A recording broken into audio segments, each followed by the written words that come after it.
করব। এবং সবচাইতে বড় কথা যেটা হচ্ছে সেটা হচ্ছে আহ, আপনাদের জ্ঞাতার্থে একটু বলে রাখি, ইটস ফর দ্য বিগিনার্স। তো যারা ইঞ্জিনিয়ারিং ব্যাকগ্রাউন্ড থেকে আছেন, যারা টেকনিক্যাল ব্যাকগ্রাউন্ড থেকে আছেন, দয়া করে আপনারা একটু বুঝে নিবেন যে এটা আমরা ইন জেনারেলাইজ করার জন্য, অনেক কিছুকে সহজভাবে বোঝানোর জন্য আহ ইঞ্জিনিয়ারিং ভাষাগুলিকে ব্যবহার করব না। সাধু চলিত বাংলা ভাষায় আমরা যাতে বোঝাতে পারি সেই দিকটাকেই মাথায় রাখবো। তো আমাদের ক্লাসের objective, fundamental of electronics component সম্পর্কে আমরা জানবো এবং তাদের ফাংশনালিটি সম্পর্কে জানবো। প্রিন্সিপাল সার্কিটের একটা কি প্রিন্সিপাল ইন সার্কিট থিওরি, এটা সম্পর্কে আমরা জানবো। দেন হচ্ছে আমরা প্র্যাকটিক্যাল কিছু অ্যাপ্লিকেশন সম্পর্কে জানবো, কিছু ক্যালকুলেশন জানবো যেটা রিলেটেড টু অ্যামেচার রেডিও। আমরা কেন ইলেকট্রনিক্সটা শিখবো? Understanding how you equipment works. Practice, আপনি যখন অ্যামেচার রেডিও অপারেটর হবেন আপনার কাছে ডিভাইস থাকবে। তো আপনি যদি পাওয়ার সাপ্লাই লাগাইতে না পারেন তাহলে আপনার সেই ডিভাইসটা থেকে থাকা আর একটা ঢোল থাকার মধ্যে কোনো তফাৎ নেই। ঢোল বাড়ি দিলে আওয়াজ হবে, সেই ডিভাইসটাতে বাড়ি দিলে আওয়াজ হবে।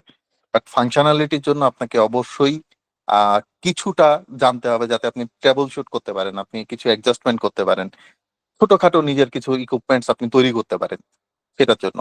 সেকেন্ড ফ্যাক্ট হচ্ছে যে কি করে আপনি আসলে সেফটিটা এনশিওর করবেন যখন আপনি স্টেশনটা অপারেট করবেন, যাতে কোনো ধরনের ইলেকট্রিক্যাল হ্যাজার্ড তৈরি না হয় সেখানে। আপনি অনিচ্ছাকৃতভাবে যাতে কোনো ধরনের ভুল সেখানে না হয়ে যায়। কারণ অনেক সময় আমরা দেখা যায় পজিটিভের জায়গায় নেগেটিভ, নেগেটিভের জায়গায় পজিটিভ দিয়ে দিই। দেন হচ্ছে সবচেয়ে ইম্পর্টেন্ট পার্ট, পরীক্ষায় পাশ করতে হবে আমাদের সবাইকে। So that is the main thing, আমরা আসলে পরীক্ষায় পাশ করব, সেজন্য আমরা কিছুটা জানবো। তো এইখান থেকে আমি একটা ছোট গল্প বলে যাই। আমাদেরই একজন অ্যামেচার রেডিও অপারেটর, তার কাছে একটা বেস রেডিও ছিল। তো হঠাৎ করে উনি আমাকে জানালেন যে ওনার রেডিওটার ডিসপ্লে উল্টাপাল্টা আসতেছে, একবার আসে একবার আসে না, কিছু সময় উল্টা আসে কিছু সময় ঠিক আসে। তা আমি ওনাকে আহ্বায় দিলাম যে ভাই খুলে ফেলেন, দেখা যাক কি হয়। উনি খুলেও ফেললেন। খুলে ফেলার পরে উনি জানাইলেন যে এই রেডিও আর অন হচ্ছে না। খুলে আমি ওনাকে বলেছিলাম সবগুলি রিবন কেবল খুলে একটু ঘষে আবার লাগাতে। কারণ এটা আর অন হচ্ছে না, হচ্ছেই না। ওনাকে বললাম নিয়ে আসতে, উনি নিয়ে আসলেন। আসার পর দেখা গেল এইটার ভিতরে একটা রিভার্স প্রোটেকশন ডায়োড ছিল, একটা কম্পোনেন্ট ছিল, ওই ডায়োডটা পুড়ে গেছে। তা আমি ওনাকে প্রশ্ন করতেছিলাম যে ভাই এটা মানে কি হয়েছিল সত্যি করে বলে। উনি বললেন না কিছুই না, আমি খুলে লাগাইছি এরপরে পাওয়ার দিই, এটা আর অন হয় না। দেন যখন এটা ঠিক হয়ে যায় তারপরে উনি আমাকে জানাইছেন 12 ভোল্টের রেডিওর মধ্যে উনি 13 ভোল্ট ঢুকে 14 ভোল্ট 24 ভোল্ট ঢুকে দিছিলেন। সো এই এই সকল কারণে আসলে আমাদের বেসিক ইলেকট্রনিক্স সম্পর্কে জানা উচিত। তো আমরা আসলে আজকে জানি ইলেকট্রিক্যাল এন্ড ইলেকট্রনিক্স, আমরা ইলেকট্রিসিটি সম্পর্কে সবাই জানি। দেন হোয়াট ইজ ইলেকট্রনিক্স? ডেফিনেশনটা হচ্ছে the science of controlling electric current for practical applications. এটাই হচ্ছে আসলে বেসিক্যালি ইলেকট্রনিক্স এর ডেফিনেশন। অ্যাপ্লিকেশন ইন অ্যামেচার রেডিওতে আছে সিগন্যাল ট্রান্সমিশন করতে কাজে লাগে, মডুলেশন বানাইতে কাজে লাগে, অ্যাম্প্লিফিকেশনের জন্য লাগে। কিছুই এটা হয়তো বা অনেকের মাথার উপর দিয়ে যাবে, নো প্রবলেম, সামনে জানতে পারবেন। শুধু শব্দগুলি জেনে রাখেন, signal transmission, modulation and amplification.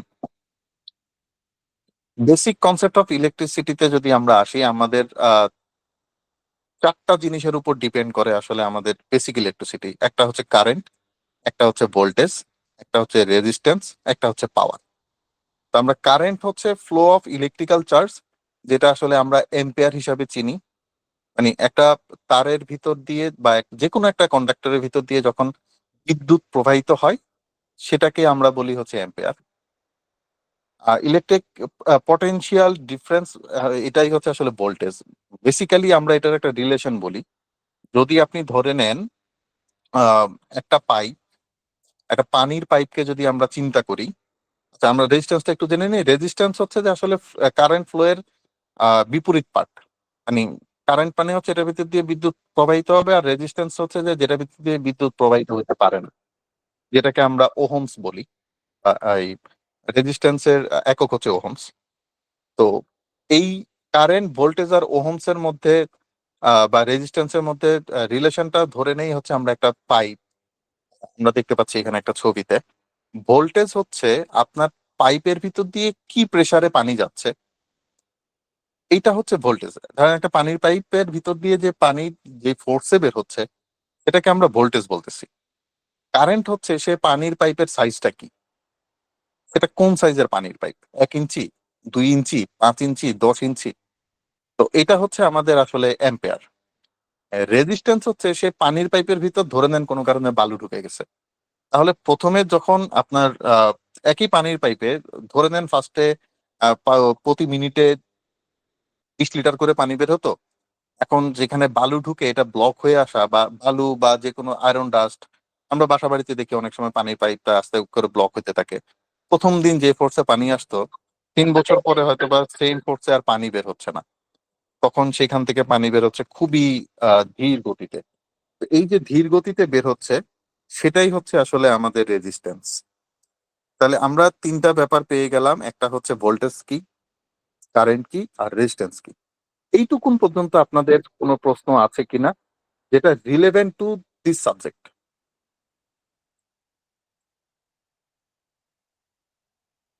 Voltage, current Shubho এবং চক্রবর্তী ভাই। রেজিস্ট্যান্স। G please. জি ভাই, ধন্যবাদ।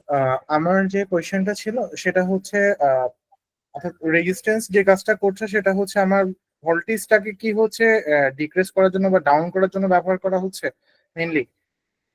এক্স্যাক্টলি, সেটা আসলে বাধা প্রদান করতেছে। আচ্ছা, এই ক্ষেত্রে আহ, এই ক্ষেত্রে যদি হচ্ছে আমার প্রদান করার জন্য রেজিস্ট্যান্স ইউজ করতে হয়, সেক্ষেত্রে আমি ভোল্টেজটা কমালে কি সেম কাজটা হচ্ছে না? বা এই বিষয়টা নিয়ে একটু জানতে চাচ্ছি। হ্যাঁ, ভোল্টেজটাকে আপনি আপনার সোর্স থেকে যে ভোল্টেজটা আপনি পাবেন, হ্যাঁ সেটাকে আপনি ডিক্রিজ যদি আপনি করতে চান, এটা হচ্ছে যদি অ্যাপ্লিকেশনটা আসলে ডিফারেন্ট। আপনি যদি চান কমাইতে তাহলে আপনি হচ্ছে রেজিস্টার দিয়ে কমাইতে পারেন, অথবা ভোল্টেজ সোর্স থেকেও যদি আপনি উৎপাদনে, তো আপনার আসলে হাত থাকবে না। ধরে নেন আপনার কাছে একটা 12 ভোল্টের ব্যাটারি আছে, তো এইখানে আপনার কাছে ফিক্সড 12 ভোল্টই আছে, আপনার এখানে আর কিছু করার নেই, কিন্তু আপনার অ্যাপ্লিকেশনে দরকার হচ্ছে 9 ভোল্ট, তখন আপনি কি করবেন? তো তখন আপনাকে রেজিস্ট্যান্স দিয়ে এটাকে কমায় নিয়ে আসতে হবে। এখানে অনেক ম্যাথোলজি আছে, ইটস ওয়ান কাইন্ড অফ ম্যাথোলজি আছে, আপনি রেজিস্ট্যান্স দিয়ে এটাকে কমাবেন। জি, বুঝতে পেরেছি, ধন্যবাদ। ওকে, তাহলে এবার আমরা আসি যে আমরা যেটা বলতেছি কারেন্ট হচ্ছে, আমরা এটাকে যদি বলি hose hose theory, water hose theory, তাহলে ভোল্টেজ হচ্ছে প্রেসার, এম্পিয়ার হচ্ছে সাইজ অফ হোস, আর রেজিস্ট্যান্স হচ্ছে সেটার ভিতরে কি পরিমাণ ডাস্ট আছে বা কি পরিমাণ ব্লকেজ আছে, যেটার কারণে আসলে এক্স্যাক্টলি আমার যে পরিমাণ পানি ফ্লো হওয়ার কথা সেটা হইতে পারছে না। তো পানিটাই হচ্ছে আমাদের বিদ্যুৎ শক্তি, যে প্রেসারে বিদ্যুৎ শক্তি যায় সেটা হচ্ছে ভোল্টেজ, যে সাইজে বিদ্যুৎটা যাবে সেটা হচ্ছে অ্যাম্পিয়ার, আর যেই আহ, মানে যে পরিমাণে বাধাপ্রাপ্ত হচ্ছে যাওয়ার পথে সেটাই হচ্ছে আমাদের রেজিস্ট্যান্স। এই তিনটা হচ্ছে ইন জেনারেল লাইন। আপনারা ইন ডিটেলস কি করে জানবেন সেটা আমি আপনাদেরকে পরে বলছি। তো এইটুকুন আমার মনে হয় আমরা পরের দিকে আগাতে পারি।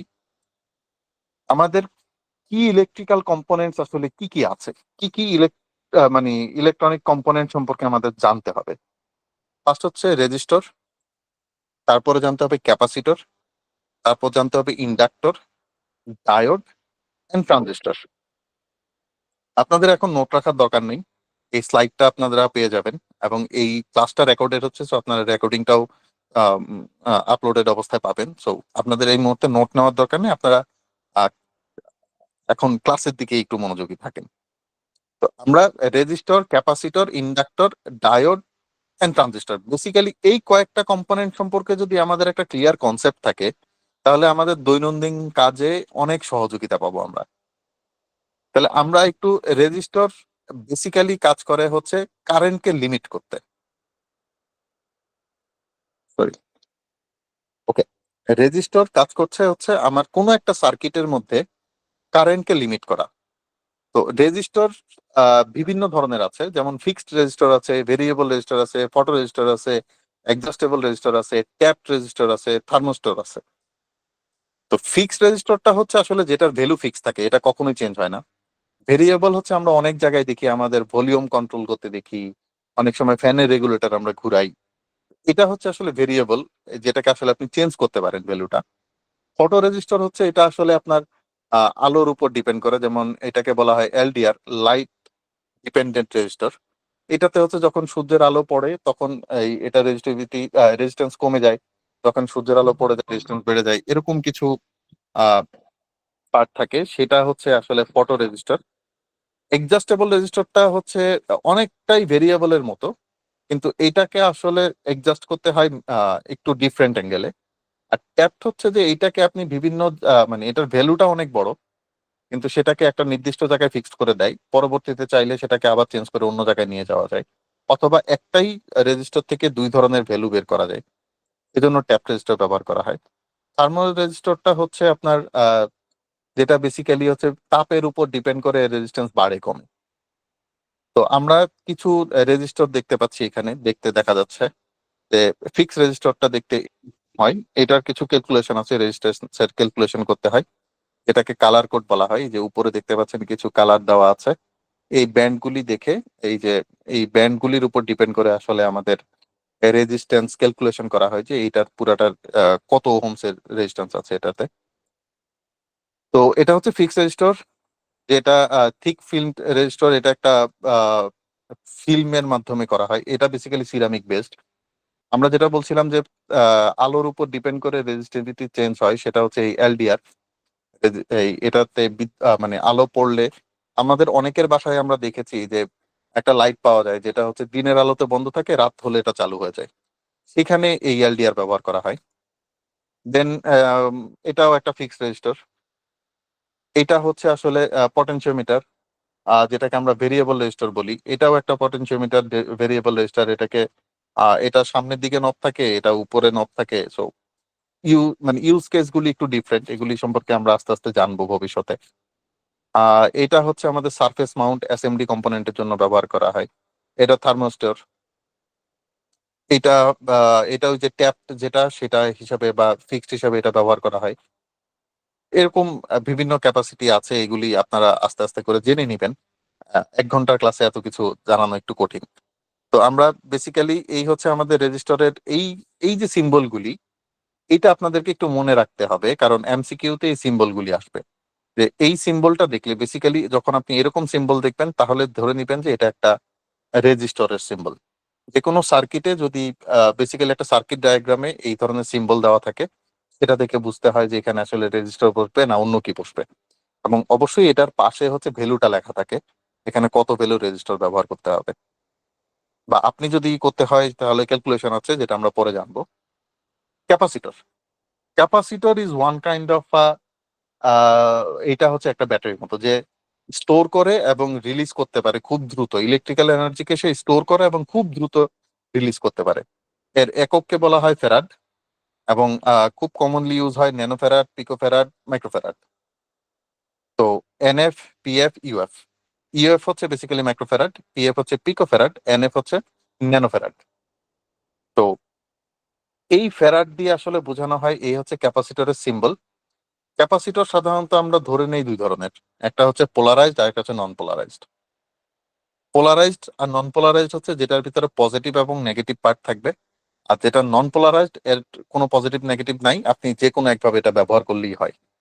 তো বেসিক্যালি ক্যাপাসিটর আমরা সবাই এটার সাথে খুব বেশি পরিচিত, বাড়ির ফ্যানের ক্যাপাসিটর চেঞ্জ করি না এমন লোকের সংখ্যা খুবই কম। আমরা অনেকেই আমাদের বাড়ির ফ্যানের ক্যাপাসিটরটা চেঞ্জ করি। বেসিক্যালি ক্যাপাসিটর যে কাজটা করে, যে কোনো একটা ইলেকট্রিক্যাল সার্কিটে অনেক সময় দেখা যায় যে বিদ্যুতের প্রবাহে ঘাটতি থাকে। আপনার যেই পাইপটা ব্যবহার করলেন সেটা এনাফ এই ভোল্টেজ আপনাকে দিচ্ছে না, ভোল্টেজ ড্রপ করতেছে, তখন আসলে এখানে ক্যাপাসিটর ব্যবহার করা হয়, সে তখন এনার্জিটা সেভ করে, এবং যখন প্রয়োজন পড়ে ইনস্ট্যান্ট সেটা রিলিজ করতে থাকে। তো এই ব্যাটারি আর প্রশ্ন আসতেই পারে, তাহলে আমরা ব্যাটারি কেন ব্যবহার করি না? ব্যাটারির প্রবলেম হচ্ছে ব্যাটারিতে আপনার চার্জ খুব সময় নিয়ে চার্জ দিতে হয়, এবং সেটা ডিসচার্জ হতেও টাইম নেয়। কিন্তু ক্যাপাসিটর খুব দ্রুত চার্জ নেয় এবং খুব দ্রুত চার্জ ছেড়ে দেয়। তো এই ক্ষেত্রে আহ, দুইটা আসলে দুই ধরনের কাজ করে। এটা স্টোর করে ঠিকই, কিন্তু এটা খুব দ্রুত স্টোর করে এবং খুব দ্রুত রিলিজ করে। তো ক্যাপাসিটরের সিম্বলটা হচ্ছে দেখতে এইরকম, আমরা যেটা দেখতে পাচ্ছি, দুইটা দাগ দেওয়া থাকবে, সমান দুইটা দাগ থাকে। এইখানে আপনার আমাদের দেখতে পাচ্ছি একটা হচ্ছে ফিক্সড ক্যাপাসিটর, যেটা নন পোলারাইজড। যেটা পোলারাইজড ফিক্সড ক্যাপাসিটর, সেটার ভিতরে সাইন দেওয়া থাকবে কোনটা পজিটিভ আর কোনটা নেগেটিভ। যেটা ভেরিয়েবল ক্যাপাসিটর, ভেরিয়েবলের জন্য সবসময় দেখছেন একটা অ্যারো সাইন থাকে। ট্রিমার ক্যাপাসিটর থাকে। জেনারেল পোলারাইজড ক্যাপাসিটর সেটা আমরা উপরেই দেখেছি। ইলেকট্রোলাইট ক্যাপাসিটর, এটা ক্যাপাসিটরেরই আরেকটা ধরন। সেটা হচ্ছে বেসিক্যালি পাওয়ার লাইনে ব্যবহার করা হয় ইলেকট্রোলাইট ক্যাপাসিটর। সেটা সিম্বলটা দেখতে এরকম। তাদেরকে অবশ্যই সিম্বল গুলি মাথায় রাখতে হবে যে কোনটা কোন সিম্বল। এই হচ্ছে বাজারে অ্যাভেলেবল পাওয়া যায় বিভিন্ন ধরনের ক্যাপাসিটর। এই যে এটা হচ্ছে ফিক্সড ক্যাপাসিটর, এটা মিকা ক্যাপাসিটর, এটা পেপার ক্যাপাসিটর, এটা ফিল্ম বেসড ক্যাপাসিটর, এটা হচ্ছে সিরামিক বেসড ক্যাপাসিটর, এটা হচ্ছে ইলেকট্রোলাইট ক্যাপাসিটর, এটা ভেরিয়েবল ক্যাপাসিটর, এটার এই নবটা ঘুরায় ঘুরায় এর ক্যাপাসিটেন্স চেঞ্জ করা যায়, এটা হচ্ছে পলিস্টার টাইপ ক্যাপাসিটর। এইটা আসলে এই ক্যাপাসিটর গুলি ওয়াইডলি ইউজ করা হয় বেসিক্যালি। তো আপনারা যখন নেমেচার রেডিও অপারেটর হয়ে যাবেন, দেখবেন আপনাদের রেডিও ডিভাইস গুলিতে বিভিন্ন ধরনের ক্যাপাসিটর ব্যবহার করা হয়। আপনাদের সবচেয়ে বেশি যেমন এই ফিক্সড ক্যাপাসিটর, যেটা কিলো ভোল্টের ক্যাপাসিটর, এইগুলি প্রয়োজন পড়বে যখন আপনারা এন্টেনা তৈরি করতে যাবেন। তো এই ভেরিয়েবল ক্যাপাসিটর এবং এই ফিক্সড ক্যাপাসিটর দেখবেন আপনাদের খুব ব্যবহার হবে যখন আপনারা এন্টেনা সিস্টেম নিয়ে কাজ করবেন। তো এই হচ্ছে ক্যাপাসিটর। দেন আমরা আসি এবার ইন্ডাক্টর। ইন্ডাক্টরও অনেকটাই বলতে গেলে আমাদের ক্যাপাসিটরের মতোই। সে হচ্ছে এনার্জিটা সেভ করে কিন্তু ম্যাগনেটিক ফিল্ডে। ক্যাপাসিটর যেই এনার্জিটা সেভ করে হচ্ছে আপনার ইলেকট্রিক্যাল ফর্মে, এ সেম কাজটাই করতেছে কিন্তু সেই কাজটা করছে ম্যাগনেটিক ফিল্ড আকারে। সে এনার্জিটা স্টোর করতেছে। তো ইন্ডাক্টর বিভিন্ন ধরনের হয়, জেনেরিক বা ইয়ার কোর ইন্ডাক্টর, যেটা হচ্ছে এই যে আমরা এটা দেখতে পাচ্ছি একটা ইয়ার কোর ইন্ডাক্টর।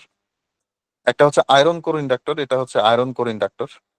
এটার ভিতরে একটা আয়রন দেওয়া থাকে, একটা আহ, লোহার একটা কিছু দিয়ে তার উপরে তার পেঁচানো হয়। আপনি যে কোনো একটা পাইপের উপরে বা যে কোনো একটা কম্পোনেন্টের উপরে আপনি যদি আহ, তার পেঁচান, এবং অবশ্যই সেটা মানে ইনসুলেটেড তার হইতে হবে। এই তারগুলি দেখতে পাচ্ছেন, এগুলি সবগুলি ইনসুলেটেড।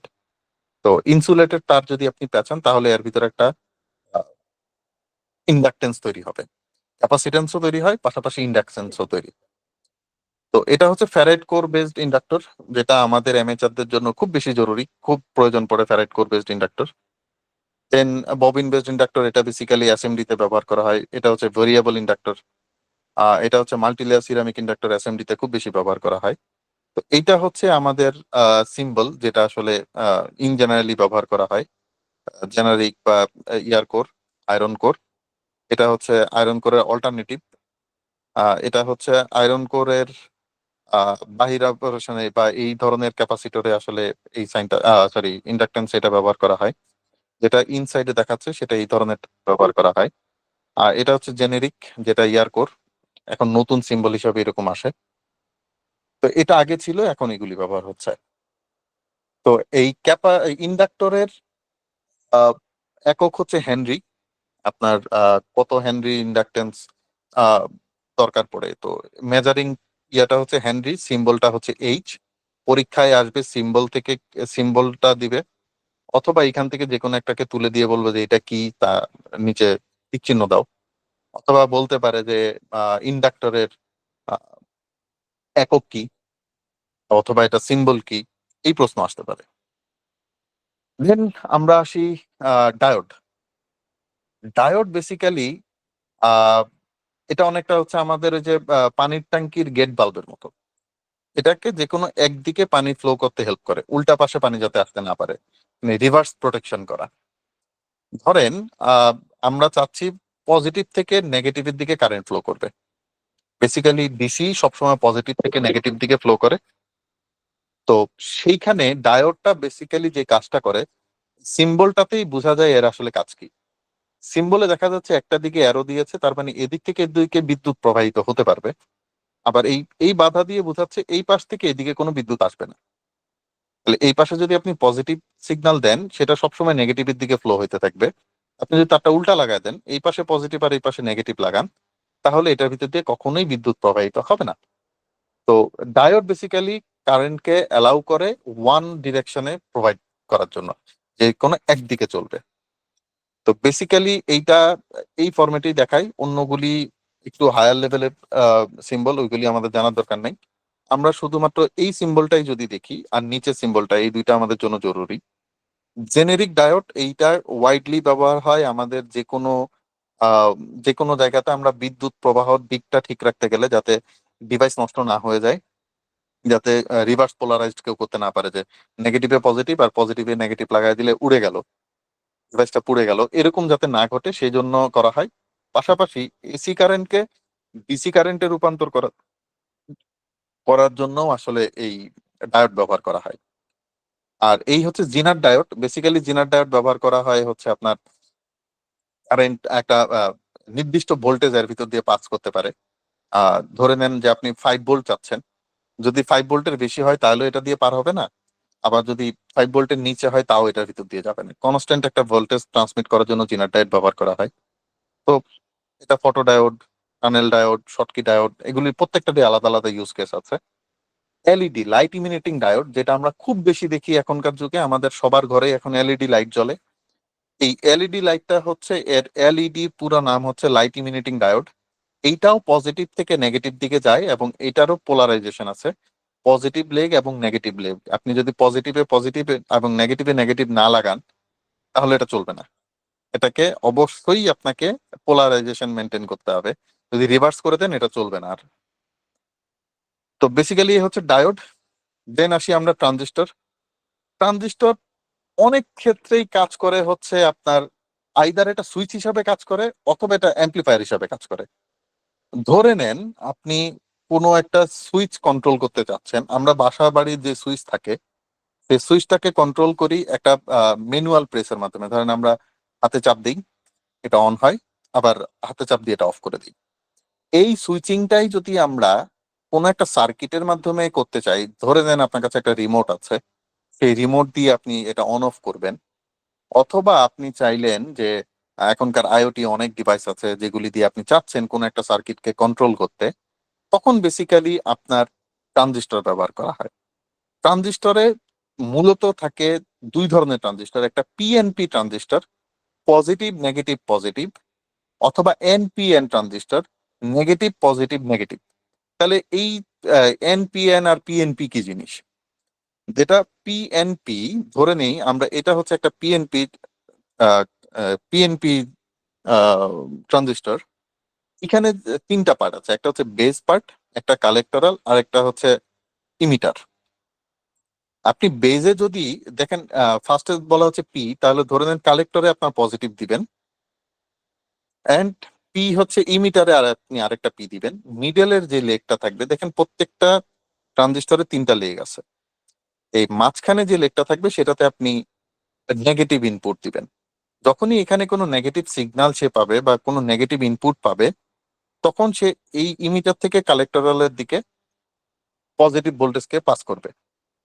যখনই এইটা ডিসকানেক্ট হয়ে যাবে তখন সে এদিক থেকে আর ওইদিকে কিছু পাঠাবে না, সার্কিটটা বন্ধ হয়ে থাকবে, সুইচটা অফ হয়ে থাকবে। তো বেসিক্যালি এইটা ব্যবহার করা হয় কোনো একটা সার্কিটকে, ধরে নেন আমরা একটা মাইক্রোকন্ট্রোলার দিয়ে আমাদের কোনো একটা এলইডি কে অন অফ করব, তখন বেসিক্যালি এটা ব্যবহার করা হয়। It's a simple use case, এছাড়া আরো অনেক ইউজ কেস আছে। এবার আসি আমরা এনপিএন। এইটা হচ্ছে আপনার সেম কাজ, এই পাশে নেগেটিভ থাকবে, এই পাশে নেগেটিভ থাকবে, মাঝখানে থাকবে হচ্ছে আপনার পজিটিভ সিগন্যাল।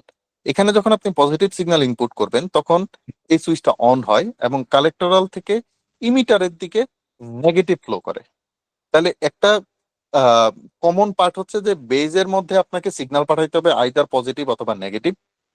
এইবার এনপিএন ট্রানজিস্টরে ইমিটার থেকে কালেক্টরের দিকে হচ্ছে বিদ্যুৎ প্রবাহিত হবে এবং সেটা পজিটিভ বিদ্যুৎ প্রবাহিত হবে। আর যদি আপনি আসেন যে এনপিএন ট্রানজিস্টর আপনি যখন বেজের মধ্যে পজিটিভ সিগন্যাল দিবেন তাহলে সে কালেক্টর থেকে ইমিটারের দিকে বিদ্যুৎ প্রবাহিত করবে। আমি দুঃখিত, আমি জাস্ট 1 মিনিট আসছি।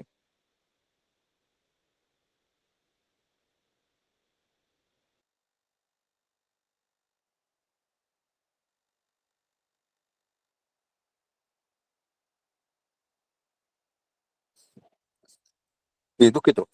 তো এইটা হচ্ছে বেসিক্যালি আমাদের ট্রানজিস্টরের কাজ যদি সুইচ হিসাবে কাজ করে। এই ছাড়া ট্রানজিস্টরের আরেকটাও কাজ আছে যেটা মসফেট বলি আমরা, সেটা আসলে সিগন্যালকে বুস্ট করার কাজে লাগে। আপনি কোনো একটা সিগন্যালকে যদি বুস্ট করতে চান বা কোনো একটা ভোল্টেজকে বুস্ট করতে চান বা অনেক ধরনের, যেমন আমরা আরএফ সিগন্যাল বুস্ট করার জন্য আরএফ মসফেট, আইআরএফ মসফেট ব্যবহার করি বা রেডিও ফ্রিকোয়েন্সি মসফেট ব্যবহার করি, যাতে সেখান থেকে সিগন্যালটা অ্যাম্প্লিফিকেশন করা যায়। তো এটা একটু অ্যাডভান্স লেভেলে, ওই দিকে আপনাদের আসবে না, আপনাদের শুধুমাত্র সুইচিং পার্ট পর্যন্তই আসবে, মসফেট পর্যন্ত যাবে না পরীক্ষায়। তারপর আপনারা জেনে রাখবেন আপনাদের সুবিধার্থে। দেন ওহমস ল, এইটা খুবই কমন একটা ল, আমরা এই ক্লাস 9-10-এ থাকতে এটা পড়ে আসি।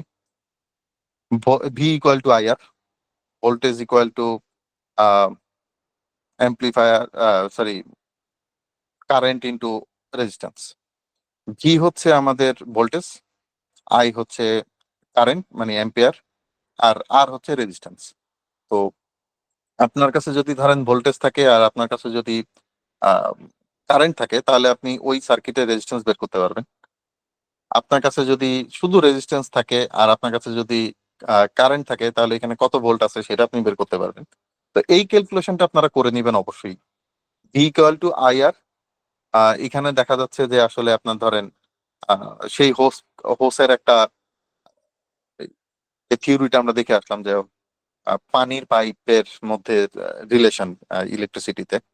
তাহলে এখানে দেখেন যে ভোল্টেজ হচ্ছে যে প্রেসার ক্রিয়েট করতেছে, অ্যাম্পিয়ার ফ্লো করবে, কিন্তু ওহমস টেনে ধরে রাখছে যে কতটুকু বের হচ্ছে। এইটাই হচ্ছে আসলে ভি ইকুয়াল টু আইআর। এখানে আপনার কাছে ভি হচ্ছে ভোল্টেজ, আই হচ্ছে কারেন্ট, আর আর হচ্ছে রেজিস্ট্যান্স। তাহলে আপনার কাছে প্রশ্ন আসতে পারে যে আপনার কাছে ভোল্টেজ আছে, অ্যাম্পিয়ার আছে, তাহলে রেজিস্ট্যান্স বের করেন। আপনার কাছে রেজিস্ট্যান্স আছে, অ্যাম্পিয়ার আছে, ভোল্টেজ জানান।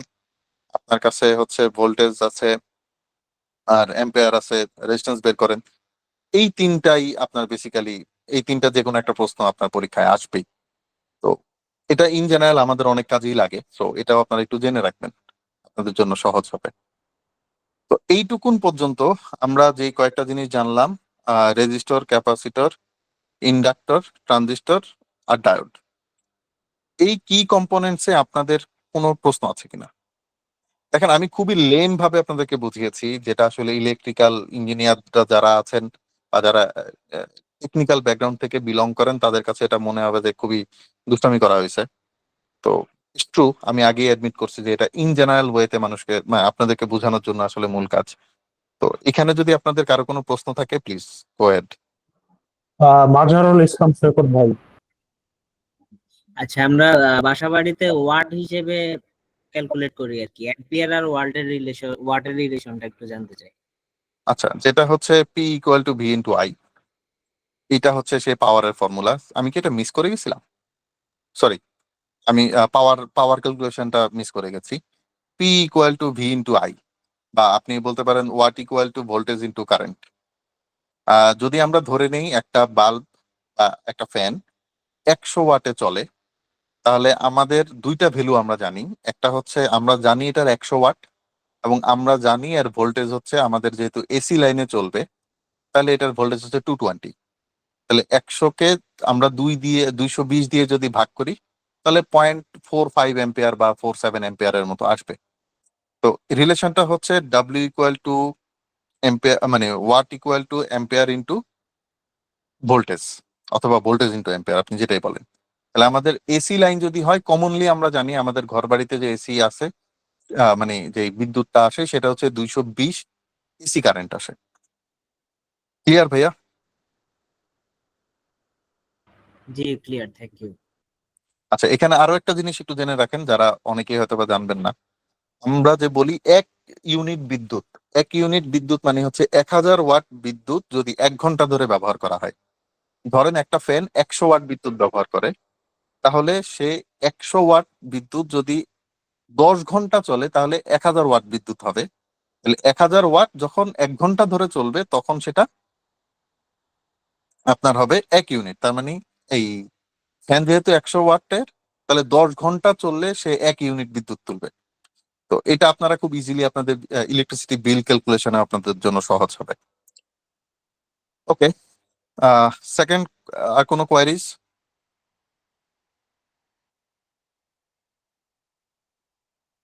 Document? হ্যান্ড রেজ নেই। ওকে, এবার আসি আমরা সার্কিট। বেসিক্যালি একটা বিদ্যুৎ ডিসিতে যদি আপনার পজিটিভ থেকে শুরু করে নেগেটিভে এসে ক্লোজ হয়, এই পুরাটা সম্পূর্ণ হওয়াকে একটা সার্কিট বলে। ধরেন একটা পাওয়ার এখান থেকে শুরু হয়ে এটা ঘুরে এসে আবার এখানে শেষ হবে, এই পুরোটাকে বলা হয় একটা সার্কিট। তো সার্কিট সাধারণত দুই ধরনের হয়, একটা হচ্ছে সিরিজ সার্কিট আর একটা হচ্ছে প্যারালাল সার্কিট। আমরা দেখতে পাচ্ছি এখানে একটা ব্যাটারি থেকে ফার্স্টে একটা লাইটে ঢুকলো, সেখান থেকে বের হয়ে আবার একটা লাইটে ঢুকে দেন সেটা নেগেটিভের দিকে চলে গেল। এই পুরো ব্যাপারটাকে বলা হচ্ছে সিরিজ সার্কিট। তার মানে আমরা ধরে নেই এইখানকার পাওয়ার সোর্সের পজিটিভটা এসে এই সিরিজ সার্কিটের যে কোনো একটা লেগের মধ্যে গেল, যদি এটা নন পোলারাইজড হয়। যদি পোলারাইজড হয় তাহলে নেগেটিভে ঢুকবে, পজিটিভ থেকে বের হয়ে আবার এখানকার নেগেটিভে ঢুকবে, এখানকার পজিটিভ দিয়ে এটা বের হয়ে চলে যাবে। ঠিক পাওয়ার সোর্সটা যেভাবে লাগানো আছে এইভাবেই লাগানো হবে। আর যদি এটা নন পোলারাইজড হয়, যে কোনো একটা লেগে লাগাই দিলেন, দেন ওইটা থেকে বের হয়ে আরেকটার ভিতর ঢুকে তারপরে বের হবে। তাহলে যদি আমরা ধরি একটা টানেল, আপনাকে দুইটা টানেল পার করতে হবে। আপনি গাড়ি নিয়ে হাইওয়ে দিয়ে যাচ্ছেন, আপনাকে দুইটা টানেল পার করতে হবে, যে এই দুইটা টানেল একটার পরে আরেকটা, একটা থেকে বের হয়ে আপনি আরেকটা টানেলে ঢুকলেন, তারপরে আপনি বের হলেন, এইটাকে বলা হচ্ছে সিরিজ। একটার পরে আরেকটা বা একটার পিছনে আরেকটা, এটাকে বলা হচ্ছে সিরিজ। এইবার আমরা যদি বলি প্যারালাল সার্কিট, প্যারালাল সার্কিট যেটা করবে সেটা হচ্ছে আপনার ধরে নেন আহ আমাদের ওই যে একই টানেলের কথাই যদি আমরা বলি, টানেলটা পাশাপাশি আছে। আপনি একই সাথে দুইটা টানেল দিয়ে যেতে পারবেন, আপনি যে কোনো একটা টানেল দিয়ে বের হলেন, কিন্তু পাশে আরো একটা টানেল আছে। আপনারা দুই বন্ধু গাড়ি দিয়ে যাচ্ছেন, সিরিজ টানেলে আপনারা কি করলেন, দুই বন্ধু একই সাথে এক টানেল দিয়ে গেলেন, বের হয়ে আরেকটা টানেল দিয়ে ঢুকে আবার বের হলেন। আর প্যারালাল সার্কিটে আপনারা দুই বন্ধু দুইটা গাড়ি নিয়ে, একজন ডানের টানেলে আরেকজন বামের টানেলে একসাথে বের হয়ে গেলেন। তো প্যারালাল সার্কিট বেসিক্যালি এইভাবে আপনারা যেটা দেখতে পাচ্ছেন পাশাপাশি বসানো থাকে সোর্সের সাথে, আর সিরিজ সার্কিটটা একটার পরে আরেকটা বসানো থাকে। তো আমরা যদি এই সিরিজ এবং প্যারালালের ভিতরে একটা কমন তফাৎ দেখতে চাই, আমরা যেটা একটু আগে জানলাম যে রেজিস্ট্যান্স আছে আমাদের, রেজিস্টর যদি আমরা একটার পরে আরেকটাকে ব্যবহার করি তাহলে এটা প্লাস হবে। ধরে নেন আপনি এখানে একটা 100 ওহম রেজিস্টর লাগালেন, তারপরে আরো একটা 100 ওহম রেজিস্টর লাগালেন, তাহলে এখানে টোটাল রেজিস্টর হবে 200 ওহম। কিন্তু যদি আপনি এই প্যারালাল সার্কিটে আসেন, সেইখানে কিন্তু এইটা আর আপনার 100 ওহম আর 100 ওহম থাকবে না। বোঝার সুবিধার্থে বলে নিচ্ছি যে এটা ধরে নেন আপনার অর্ধেক হয়ে যাবে। আপনি আহ ফার্স্টে 100 ওহম ছিল, এবার দুইটা যখন আপনি প্যারালাল করে দিবেন তখন এইটা আপনার 50 ওহম হয়ে যাবে, কমে যাবে। তো এইটা যদি আমরা আরো প্র্যাকটিক্যাল উদাহরণ হিসেবে চিন্তা করি, ধরে নেন আপনার রাস্তা দিয়ে অনেকগুলি গাড়ি একসাথে পার হচ্ছে, সিরিজ সার্কিটে গাড়িগুলি একটার পিছনে একটাই বের হইতে হবে। কিন্তু প্যারালাল সার্কিটে আপনি চাইলে তিনটা টানেলে একই সাথে গাড়িগুলি চলতে পারে, তিনটা লেনে একই সাথে গাড়ি চলতে পারে। তো এই হচ্ছে প্যারালাল সার্কিট এবং সিরিজ সার্কিটের মধ্যে তফাৎ। তো আপনি যদি চিন্তা করেন সিরিজ সার্কিটে যখন একটার পিছন দিয়ে একটা গাড়ি যাবে তখন খুব স্লো যাবে, কিন্তু যখন প্যারালাল সার্কিটে তিনটা গাড়ি একসাথে করে পার করবে তাহলে টোটাল 1000 গাড়ি পার হতে তার বেশি সময় লাগবে না। তো এই হচ্ছে প্যারালাল সার্কিট আর সিরিজ সার্কিট, এই হচ্ছে দুইটা পার্ট। এসি আর ডিসি আমার মনে হয় আমরা সবাই জানি। আচ্ছা, এই সার্কিটের পার্টে আপনাদের কোনো প্রশ্ন আছে কিনা, সিরিজ সার্কিট এবং প্যারালাল সার্কিট? প্যারালাল সার্কিটে অনেক সময় ডিভাইস কি হিট হয় কিনা, হিটিং ইস্যু আছে কিনা? আহ এইটা আসলে ইউজ কেসের উপর ডিপেন্ড করে। হ্যাঁ, মানে আপনি কোন ডিভাইসের কথা বলতেছেন, কোথায় সেই ডিভাইসটা ব্যবহার হচ্ছে, সেটা আসলে কি কাজে ব্যবহার হচ্ছে। এখন যদি আপনি রেজিস্টার লাগান, রেজিস্টার কিছু সময় গরম হবে কিছু সময় হবে না, এটা ডিপেন্ড করে যে আপনি আসলে কি পরিমাণে রেজিস্ট্যান্স ব্যবহার করছেন। সেখানে কারেন্ট ফ্লো অনেক বেশি কিন্তু রেজিস্টারের ভ্যালুটা আসলে অ্যাপ্রোপ্রিয়েট না, তখন হইতে পারে সেখানে অবশ্যই সেটা গরম হইতেই পারে, ডিপেন্ড করে।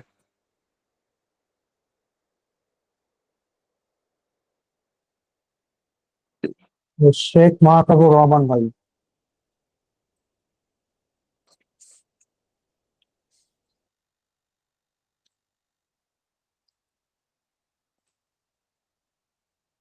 শেখ মাহতাবুর রহমান ভাই প্লিজ। জি, শুনতে পাচ্ছেন? জি শুনতে পাচ্ছি ভাইয়া প্লিজ। জি, আসসালামু আলাইকুম। আমি জানতে চাচ্ছিলাম যে এই প্যারালাল সার্কিট আর সিরিজ সার্কিট এই দুইটা সার্কিটের মধ্যে ভোল্টেজের চেঞ্জটা কিভাবে হবে? মানে আপনি তো মানে রেজিস্ট্যান্সের চেঞ্জটা বললেন, ভোল্টেজের চেঞ্জটা কিভাবে হবে? মানে কিরকম ভোল্টেজ পাওয়া যাবে, আমাদের ডিভাইস গুলোতে ভোল্টেজ কেমন পাওয়া যাবে? আচ্ছা, এই চেঞ্জটা একটু। এটা আপনি খুব সিম্পল একটা পদ্ধতি বলি আপনাকে। যখন আপনি দুইটা ধরনের যে আমাদের খুব কমনলি ব্যবহার হয় ট্রিপল এ ব্যাটারি, যে জি, পেন্সিল ব্যাটারি আমরা যেটাকে বলি, আপনি যদি সিরিজে রাখেন একটা, ধরে নেন এখানে আপনার এটাও একটা ব্যাটারি, এটাও একটা ব্যাটারি। তো এইখানে একটা ব্যাটারি আছে, তারপরে আপনি আরেকটা ব্যাটারি লাগালেন, তারপরে আরেকটা ব্যাটারি লাগালেন। যখন এটা সিরিজে থাকবে তখন এইটা বাড়বে। ধরে নেন ওই রেজিস্টরের মতো, এটা আছে আপনার 3 ভোল্ট, এখানে আছে 3 ভোল্ট, এখানে আছে 3 ভোল্ট, তাহলে তিনটা মিলে যোগফল হবে 9 ভোল্ট হবে। জি, ক্লিয়ার? জি। আর প্যারালালে দিলে সেই মানে প্যারালালে রাখলে সেমই থাকবে, মানে ভোল্টেজের চেঞ্জ হবে না। ভোল্টেজ চেঞ্জ হবে না। Thank you, thank you.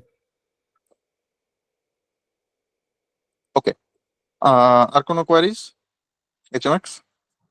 নাই ভাই। ওকে, আছে। না, negative. Okay, then AC and DC current. DC current is হচ্ছে is flow in a one direction, যেটা সাধারণত আমরা ব্যাটারিতে পাই। একটা পজিটিভ থাকবে এবং একটা নেগেটিভ থাকবে, এবং এটা সবসময় পজিটিভটা নেগেটিভের দিকে ফ্লো করবে। আর যেটা এসি কারেন্ট, এটা সবসময় অল্টারনেটিভ। এটা সবসময় আপনার একবার উপরের দিকে থাকবে, একবার নিচের দিকে থাকবে। এবং আমাদের এসি কারেন্ট প্রতি ঘন্টা প্রতি সেকেন্ডে 50 বার দিক পরিবর্তন করে, যেটাকে আমরা 50 হার্জ বলি। এইটা হচ্ছে যেমন, সরি, তো আপনি ধরেন ডিসি হচ্ছে যেটা পজিটিভ থেকে সবসময় নেগেটিভের দিকেই যাবে, এবং এটা সবসময় কনস্ট্যান্ট থাকবে। এবং আপনাকে দেখবেন ব্যাটারিতে আপনি একটা ব্যাটারি থেকে পজিটিভ নিলেন, আরেকটা ব্যাটারি নেগেটিভ নিলেন, অনেক ক্ষেত্রে কাজ করে না। কিন্তু এসিতে যদি দেখেন, আপনি ওই বাসা বাড়িতে যে কোনো একটা ফেজ থেকে কানেকশন নিলেন, আরেকটা মাটিতে গেড়ে দিলেন, তাহলেই কাজ করবে, কারণ এটা অল্টারনেট করতে থাকে। কিন্তু ডিসি সবসময় সোর্সের পজিটিভ থেকে স্টার্ট করে সোর্সের নেগেটিভে গিয়েই শেষ হবে, ওইটা ওই ডিরেকশনে ফ্লো করবে। তো এইটা আমাদের অ্যামেচার রেডিওতে যদি আমরা দেখি, তাহলে এসি বেসিক্যালি আমাদের অ্যামেচার রেডিওর যেই রেডিও সিগন্যাল প্রডিউস হয়, সেটা বেসিক্যালি এসি সিগন্যাল, মানে অল্টারনেটিং সিগন্যাল। আর যদি আপনি আহ, আমাদের রেডিওতে দেখবেন, বা যে কোনো ইলেকট্রনিক্স কম্পোনেন্টই বেসিক্যালি ডিসি কারেন্টেই চলে। তো এই হচ্ছে আমাদের এসি আর ডিসি তফাৎ। এসি হচ্ছে অল্টারনেটিভ কারেন্ট, যেটা একবার উপরের দিকে থাকে, একবার নিচের দিকে থাকে, যেটা দেখতে পাচ্ছেন, একবার উপরে থাকে, একবার নিচে থাকে। এবং এই যে দিক পরিবর্তন, এই দিক পরিবর্তনটাকে আমরা বলি হার্জ। এবং সেটা হচ্ছে আপনার 50 হার্জ/সেকেন্ড হচ্ছে আমাদের বাংলাদেশের স্ট্যান্ডার্ড। পৃথিবীর কিছু দেশে 60 হার্জ চলে, বা অন্য ডিভাইস আছে কিছু হয়তো বা সেটা আরো বেশি হার্জ চলতে পারে। But in generally 50 to 60 hertz হচ্ছে কমনলি ইউজড ইন এভরিওয়্যার। তো এটা আমাদের ডিসি কারেন্টটা আমাদের বেসিক্যালি রেডিওর বাকি সব কাজে ব্যবহার হয়। কিন্তু যখনই আমরা ট্রান্সমিশনের কাজে আসি, তখন এই আইআরএফ বা যেই আরএফ সিগন্যালটা জেনারেট হয়, সেটা এসি কারেন্ট হিসাবে জেনারেট হয়। তো এই হচ্ছে ফ্রিকোয়েন্সি অ্যান্ড ওয়েভলেন্থের একটা ক্যালকুলেশন আছে। এটা আপনারা শুধু জেনে রাখেন, এইখানে আপনাদেরকে এটার ব্যাপারে খুব বেশি মাথা ঘামাইতে হবে না, কারণ এইটা নিয়ে আপনাদের আর আলাদা একটা বিস্তারিত ক্লাস আছে। আমাদের একজন এক্সপার্ট সেই ক্লাসটা নেবেন, সেখানে গেলে আপনারা এটার ব্যাপারে আরো অনেক জানতে পারবেন। বাট আজকে আমরা একটা ধারণা রাখি, যাতে পরবর্তী ক্লাসের সময় আপনাদের কিছুটা আইডিয়া তৈরি হয়। তো ফ্রিকোয়েন্সি অ্যান্ড ওয়েভলেন্থ আমরা একটু আগে জানলাম যে 50 হার্জ আমরা বলছিলাম। আমরা অনেকে পেন্ডুলাম সম্পর্কে জানি, তাই না? যে একটা দড়িতে আপনি যদি একটা ভারী বস্তুকে বেঁধে দেন, দিয়ে এটাকে একটু ডান দিকে ছেড়ে টেনে ছেড়ে দিলেন, সেটা বাম দিকে গেল, আবার ডানে ফিরে আসে, এই যে পুরো সার্কেলটা কমপ্লিট করলো, এটাকে বলা হচ্ছে 1 হার্জ। তো সেই হার্জ, আহ এই যে আপনার দেখতে পাচ্ছেন যে উপরের থেকে সেটা নিচে এসে আবার এখানে আসলো, এটাকে যদি আপনি রিভার্স করে দেন, দেখবেন এটা রাউন্ড হয়ে যাচ্ছে। তার মানে উপরে যতটুকু উঠলো, নিচে অতটুকু নেমে, যখন এটা আপনি পাশাপাশি ধরবেন, তখন এটা 1 হার্জ হয়ে যাচ্ছে। ইলেকট্রিক্যালি এরকম দেখায়, কিন্তু আপনি যদি চিন্তা করেন একটা গোল বলকে মাঝখানে কেটে ফেলেন, তাহলে উপরের অংশটা হচ্ছে 1/2 হার্জ, নিচের অংশটা হচ্ছে 1/2 হার্জ। তো এই পুরোটা একত্রে হলে 1 হার্জ হচ্ছে, তার মানে সিগন্যাল এখান থেকে শুরু করে উপরে উঠলো, নিচে নামলো, আবার যখন এখানে আসলো, এই পুরো সাইকেলটাকে বলতেছি আমরা 1 হার্জ। তো এইখানে একটা ক্যালকুলেশন আছে। বেসিক্যালি হার্জ ক্যালকুলেশন করা হয় আপনার ইয়ে দিয়ে, লাইট স্পিডের উপরে, সরি, লাইট স্পিডের উপর বেসিক্যালি আমাদের এই ক্যালকুলেশনটা করা হয়, যে 1 সেকেন্ডে আপনার এটা কতটুকু যাবে, এইটা আসলে লাইট স্পিডের উপর দিয়ে ক্যালকুলেশন করা হয়। তো ফ্রিকোয়েন্সি বেসিক্যালি আমরা যেটা বলছি যে একটা একটা সাইকেল যখন কমপ্লিট হবে সেটাকে আমরা বলতেছি আপনার ফ্রিকোয়েন্সি। তো এই ফ্রিকোয়েন্সিটা প্রতি সেকেন্ডে কতবার আহ, মানে সাইকেল কমপ্লিট করলো, 1 সেকেন্ডে কতবার সাইকেল কমপ্লিট করলো, এটাই হচ্ছে ফ্রিকোয়েন্সি। ধরে নেন পেন্ডুলামটা ছেড়ে দিলেন, ডান পাশে টেনে বামের দিকে গেল, আবার ডানে ফিরে আসলো, এ পয়েন্ট থেকে বি পয়েন্টে গিয়ে পুনরায় এ পয়েন্টে ফিরে আসা, 1 সেকেন্ডে সে যতবার গিয়ে ফিরে আসলো, এই পুরোটাকে বলা হচ্ছে ফ্রিকোয়েন্সি। তাহলে আমরা ধরে নেই যে এইখান থেকে শুরু করে এইখানে আসতে 1 সেকেন্ড সময় লাগলো, তাহলে এই পুরো সাইকেলটা যেহেতু একবার কমপ্লিট হয়েছে, এই জন্য এটাকে বলা হচ্ছে 1 হার্স। যদি এটা 10 বার হইতো 10 হার্স, যদি 100 বার হইতো তাহলে 100 হার্স, যদি এটা আপনার 1000 বার হইতো তাহলে 1 কিলো হার্স, যদি এটা 1 লাখ বার হইতো তাহলে 1 মেগাহার্স, এরকম করে বাড়তে থাকবে। তো আমরা যে মেগাহার্স, কিলোহার্স, তারপরে গিগাহার্স নিয়ে কথা বলছি, বেসিক্যালি গিগাহার্সটা হচ্ছে ফ্রিকোয়েন্সি, যেটা প্রতি সেকেন্ডে কতবার কম্পিত হচ্ছে তার আহ, তার হিসাবটাই হচ্ছে আসলে আমাদের ফ্রিকোয়েন্সি। এবার আসি যদি ওয়েভলেন্থ সম্পর্কে আমরা জানি, যে এই ফ্রিকোয়েন্সির আসলে ওয়েভলেন্থ কতটুকু হবে, বা এই যে ওয়েভ বলতে আমরা যেটা, এই যে উপরের দিকে উঠলো, এই নিচে নামলো, এই যে ওয়েভ, এই ওয়েভের লেন্থ কতটুকু হবে, এইটা ক্যালকুলেশন করতে হয় lambda equal to V, V by frequency. V হচ্ছে এখানে স্পিড অফ লাইট, যেটা কনস্ট্যান্ট, আমরা জানি স্পিড অফ লাইট যত থাকবে সেটাকে যদি আপনি ফ্রিকোয়েন্সি দিয়ে ভাগ দেন, তাহলে আপনি পেয়ে যাবেন ওয়েভলেন্থ।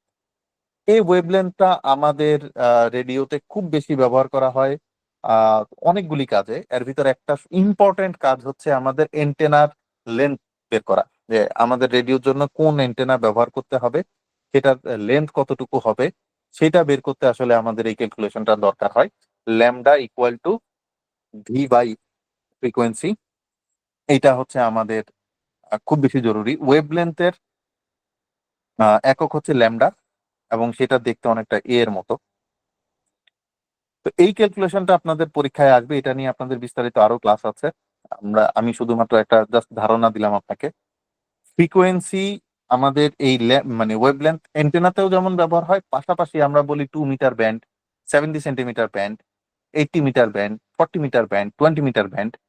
বেসিক্যালি ওই মিটার ব্যান্ড বলতে বোঝায় ওইটার ওয়েভলেন্থ অত মিটার, অতটুকু লম্বা ওয়েভলেন্থ। তো এইটা হচ্ছে একটা ধারণা, এটা নিয়ে আপনাদের আরো ক্লাস আছে, তখন আমরা জানবো। কমন যে ফর্মুলাগুলি যেটা আমাদের পরীক্ষার জন্য দরকার, ohms law, V equal to I R, যেটা power law, power equal to V into I, বা ভোল্টেজ ইন্টু কারেন্ট, আর যেটা ফ্রিকোয়েন্সি ল্যামডা ইকুয়াল টু আপনার ভি বাই ফক্সট্রট, মানে ভি বাই ফ্রিকোয়েন্সি অথবা সি বাই ফ্রিকোয়েন্সি। আর এইটা হচ্ছে আমাদের ওয়াইডলি ইউজড কিছু সিম্বল, যে সিম্বলগুলি আমাদের বিভিন্ন সার্কিটে ব্যবহার করা হয়। যেমন এইটা হচ্ছে ডিসি পাওয়ার সাপ্লাই সার্কিট, এটা ভেরিয়েবল ডিসি পাওয়ার সাপ্লাইয়ের সিম্বল। এটা অ্যাম্পিয়ার মিটার, এটা গ্যালভানোমিটার, এটা ভোল্ট মিটার, এটা এসি পাওয়ার সাপ্লাইয়ের সিম্বল, এটা রেজিস্টরের সিম্বল, এটা তারের সিম্বল, এটা ওয়্যার কানেকশনের সিম্বল, এটা সুইচের সিম্বল, এটা ডায়োডের, এইটা ইন্ডাক্টরের, এটা ক্যাপাসিটরের, আমরা অলরেডি দেখে আসছি। দেন এটা হচ্ছে ক্লোজ সুইচ, এটা হচ্ছে আপনার ওপেন সুইচ, বাজার, এটা ট্রানজিস্টর।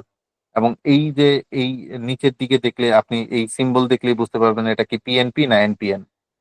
দেন voltmeter, motor, diode, capacitor, এইটার ব্যাপারে আপনারা জানতে পারবেন। আমি একটু ব্রেক নিচ্ছি, সরি।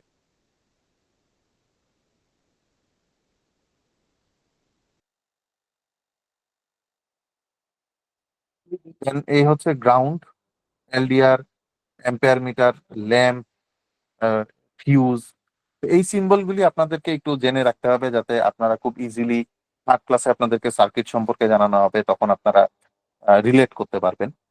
তো বেসিক্যালি এই ক্লাসটা হচ্ছে আপনাদেরকে একটু ওভারঅল ধারণা দিয়ে রাখা, পরের ক্লাসগুলি একটু একটু অ্যাডভান্স লেভেলে যাবে। তো এক্সাম প্রিপারেশন টিপস, কি টপিকগুলি আপনাদেরকে পড়তে হবে? Ohm's law, AC DC, basic component সম্পর্কে আপনারা একটু ধারণা রাখবেন। ক্যালকুলেশনগুলি প্র্যাকটিস করবেন। আর সার্কিট ডায়াগ্রাম বোঝা এবং সেটার আন্ডারস্ট্যান্ডিং এর জন্য আপনাদের পরবর্তীতে ক্লাস আছে। তো এক্সাম প্রিপারেশনে আপনার বেসিক ইলেকট্রনিক্স থেকে এই 3টা টিপস আমার পক্ষ থেকে, যেটা আপনারা ফলো করবেন। এই হচ্ছে overall. Thank you so much. এবার আপনাদের জন্য ওপেন ফোরাম, আপনারা প্রশ্ন করতে পারেন যে কোনো কিছু সম্পর্কে।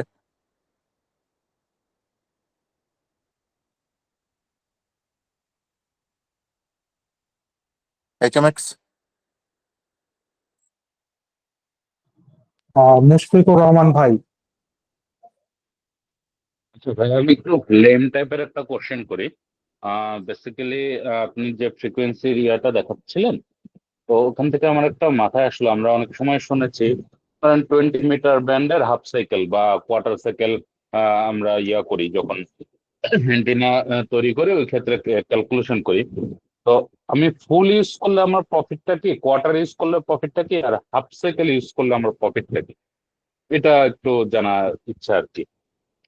Thank you. এটা নিয়ে আপনাদের একটা বিস্তারিত ক্লাস হচ্ছে হচ্ছে এন্টেনা সিস্টেম নিয়ে, হ্যাঁ, সেখানে আপনারা ক্লিয়ারলি ধারণা পাবেন। তবে এটুকুন জেনে রাখেন, আমরা বেসিক্যালি এন্টেনা হাফ ওয়েভলেন্থে বানাই, যাতে হচ্ছে এটা ট্রান্সমিশনের জন্যই ব্যবহার করা হয়। আর এখানে হয়তো বা আপনার 2λ, 3λ, 4λ পর্যন্ত এন্টেনা করা হয়, যাতে গেইন বাড়ানো যায়। তো এটার কিছু অনেকগুলি ক্যালকুলেশন আছে, এটার অনেকগুলি টেকনিক্যাল টার্মস আছে, সেটা আপনাদের যে এন্টেনা সিস্টেম ক্লাস আছে সেইখানে আপনারা ক্লিয়ার করবে। Though I am not expert in the antenna system.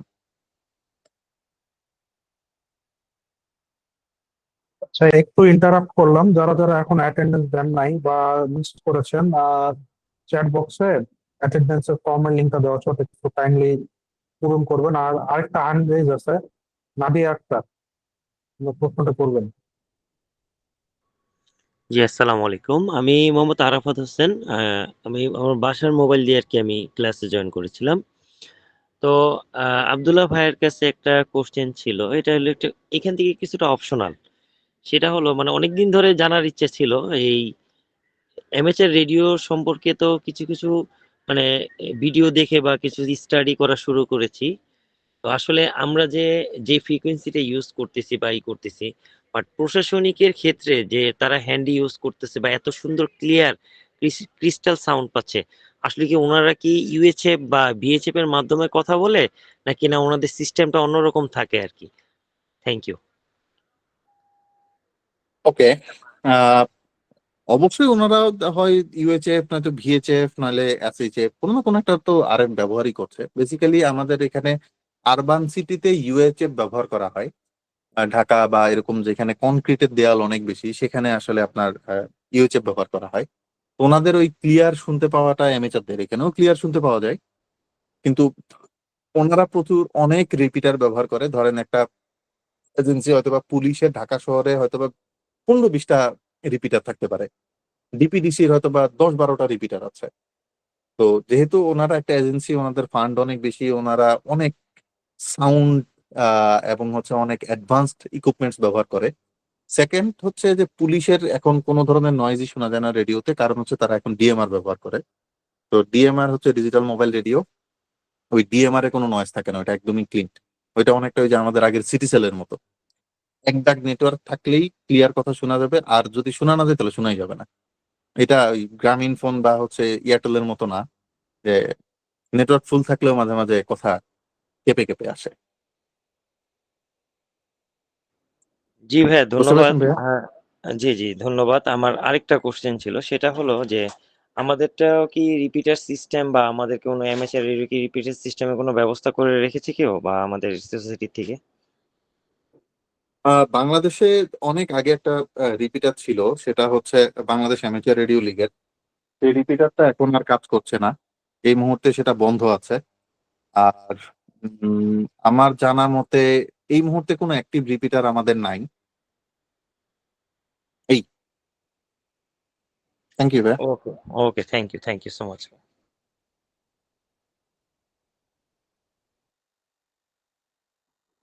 আমাদের কারো যদি আর কোনো কোয়েশ্চেন থাকে একটু হ্যান্ড রেজ করবেন। জি, মুশফিকুর রহমান ভাই বলেন। হ্যাঁ, আমি একটু যে জানতে চাচ্ছিলাম যে অ্যাটেন্ডেন্স দেওয়ার ইয়াটা কোথায় বললেন, আমি খুঁজে পাচ্ছি না। এটা কি এখানেই দিব না আমাদের যে হোয়াটসঅ্যাপ গ্রুপে কোথাও লিংক আছে? Thank you. আপনি একটু চ্যাট বক্সটা চেক করেন, মানে গুগল মিটের চ্যাট বক্সটা চেক করেন, ওখানে আর কি আমি লিঙ্কটা আবার পাঠিয়েছি।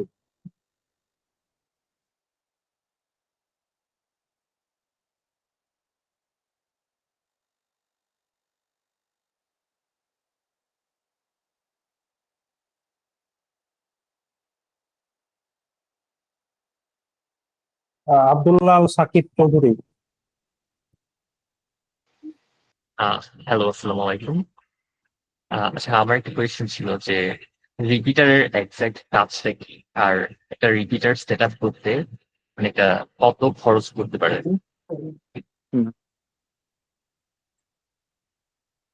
দুঃখিত, আমি প্রশ্নটা মিস করে গেছি, একটু আবার বলবেন? Sure sure. রিপিটারের কাজ কি এক্স্যাক্টলি, আর একটা রিপিটার সেট আপ করতে কেমন খরচ করতে পারে?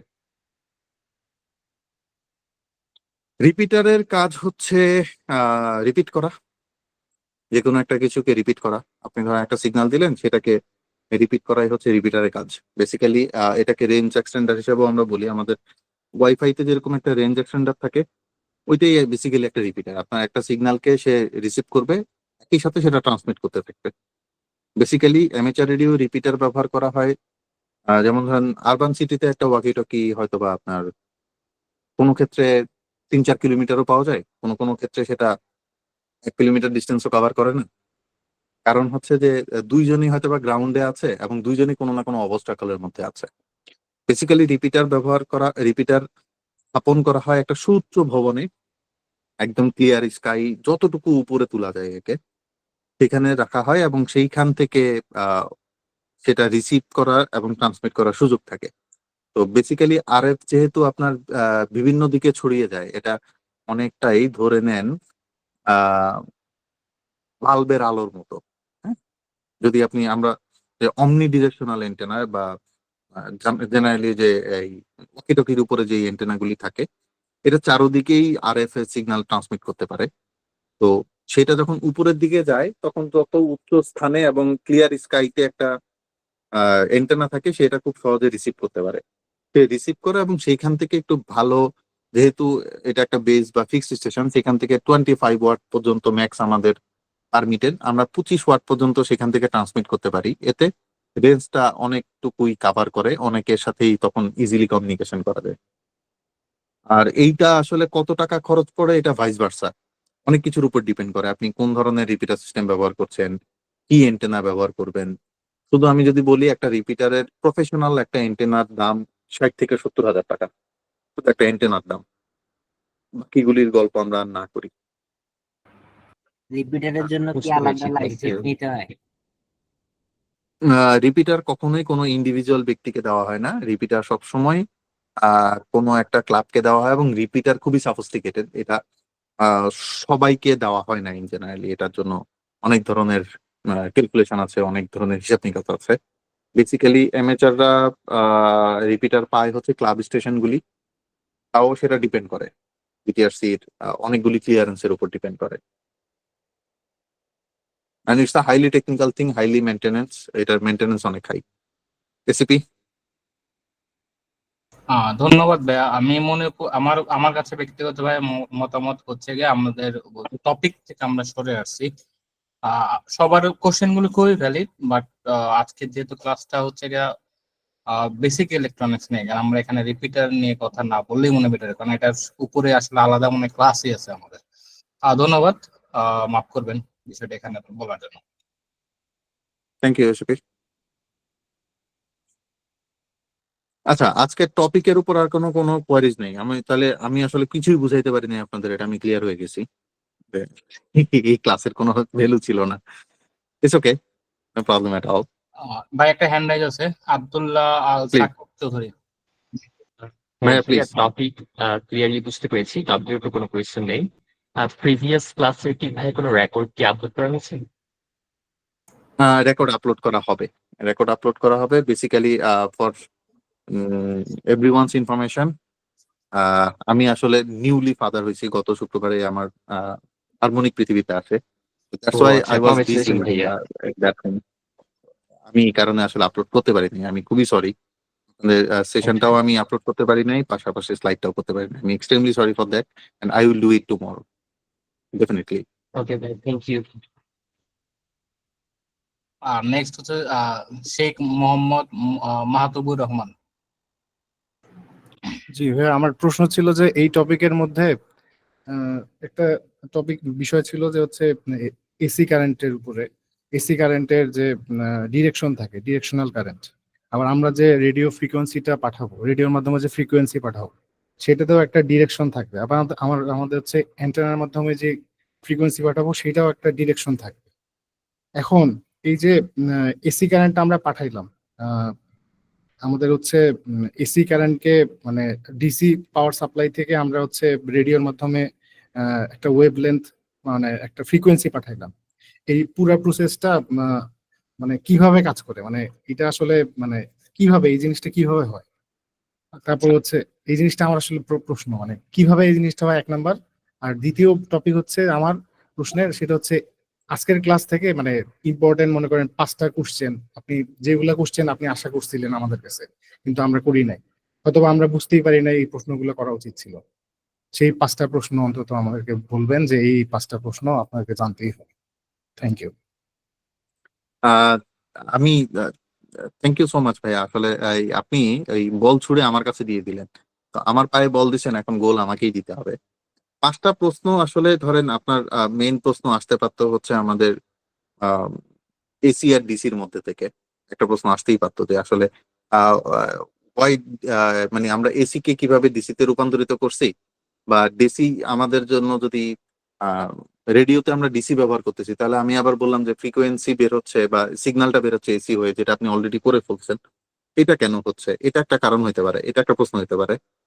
সেকেন্ড, কিছু প্রশ্ন আসছেই, যেমন প্যারালালে আসলে কি ভোল্টেজ ড্রপ করতেছে না সিরিজে ভোল্টেজ ড্রপ করতেছে, বা ভোল্টেজ ইনক্রিজ করতেছে কিভাবে, এটা একটা প্রশ্ন। ইট ওয়াজ রিলেভেন্ট, এটা অলরেডি একজন করেছেন। দেন ওহমস ল নিয়ে আপনাদের প্রশ্ন থাকতে পারতো, যে একটা স্যাম্পল ক্যালকুলেশনের কথা হয়তো বা আসতে পারতো, যে একটা ক্যালকুলেশন স্যাম্পল হবে কিনা। তো এটা খুবই সিম্পল, আপনারা এটা করে নিতে পারবেন। তো এখানে আসলে যারা আছেন এরা খুবই মানে স্মার্ট। তো স্মার্ট পিপল আসলে কখনোই লেন কোয়েশ্চেন করতে চায় না, আনটিল সে ঠেকে যায়। যখন আর আসলে কোনো গতি পায় না খুঁজে তখন করে, কিন্তু এছাড়া আসলে করতে চায় না। তো এগুলি আমরা সবাই পড়ে আসছি। হ্যাঁ, এখানে হচ্ছে যে যেমন আপনার আম, এই এনপিএন পিএনপির ইউজ কেসটা আমরা বলেছি, তো একটা প্র্যাকটিক্যাল হয়তো বা কেউ জানতে চেতে পারতো যে এটা প্র্যাকটিক্যালি কোথায় খুব আমরা কোথায় দেখতে পারি এটা, বা আমরা যদি আমাদের হাতের কাছে কোনো একটা কিছু থেকে যদি আমরা এটা দেখার সুযোগ থাকে, আমি খুলে একটু দেখতে চাই, তাহলে আমরা কোথায় সেটা দেখতে পারি। পরীক্ষায় আসবে ফ্যাক্টটা এরকম না, পরীক্ষা এখানে আসলে কোনো প্রশ্নই পরীক্ষায় আসার মতো না। এইটা হচ্ছে আপনাকে একটা চিন্তার খোরাক দেওয়া, আপনাকে আসলে জিনিসগুলি সম্পর্কে পরিচিত করা, যাতে আগামী 1 সপ্তাহ আপনি এই ব্যাপারগুলি নিয়ে আরো একটু পড়ালেখা করতে পারেন। কারণ বেসিক ইলেকট্রনিক্স কে আমরা 3টা পার্টে ভাগ করে নিছি, যে 3টা পার্ট হচ্ছে বেসিক ইলেকট্রনিক্স 1, 2 and 3। তো 1-এ আমরা আসলে এটা সম্পর্কে জানছি, 2-এ আমরা এসে টুলস সম্পর্কে জানবো, বিভিন্ন টুলস সম্পর্কে একটু জানবো, যে কোন টুলস কিভাবে কাজ করে, মেজারিং ইকুইপমেন্ট সম্পর্কে জানবো, মেজারিং ইউনিট সম্পর্কে জানবো। 3-এ গিয়ে আমরা একটা সার্কিট, আমরা এক্সপেক্ট করতেছি হচ্ছে কোনো একজন এক্সপার্ট কে আমাদের বাইরের আছেন একজন, আমরা এই মুহূর্তে নাম বলছি না যেহেতু আমরা এখনো কনফার্মেশন পাই নাই, উনি হয়তোবা থাকতে পারেন। বেসিক্যালি উনি একজন রেডিও ডিজাইনার, উনি রেডিও ডিজাইন করেন। তো যদি উনি থাকেন, তখন যাতে ওনার সেশনটা আপনারা বুঝতে পারেন, এই কারণে চিন্তার খোরাক দেওয়া। তো এইখান থেকে আসলে পরীক্ষায় আসার মতো প্রশ্নগুলি আমি আপনাদেরকে বলে গেছি, যে সিম্বল গুলি আপনারা মনে রাখবেন, আর এই যে ছবিগুলি দেওয়া আছে এগুলি আপনারা দেখে চিনে রাখবেন। কারণ প্রশ্নে আসবে, এই ছবি দিয়ে বলবে আসলে এটা কি, আর সিম্বল দিয়ে বলবে এটা কি, অথবা আপনাদেরকে একক গুলি জিজ্ঞেস করতে পারে যে কোনটার একক কি। বুঝাতে পেরেছি ভাইয়া?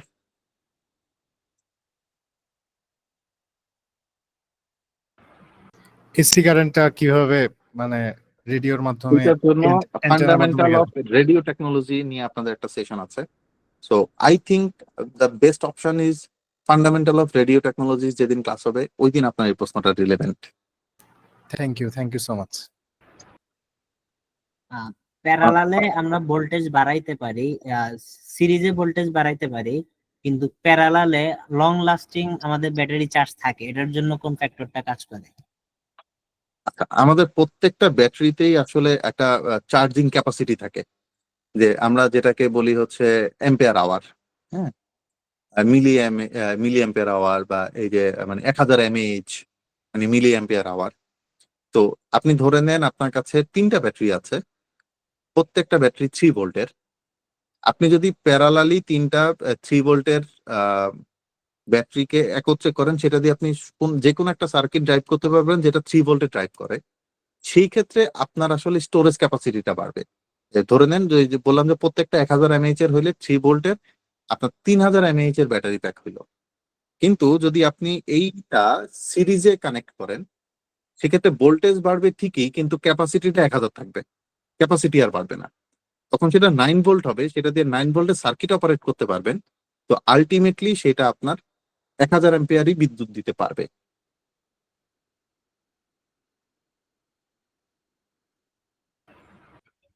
Thank you. ক্লিয়ার কি হতে পেরেছেন ভাইয়া?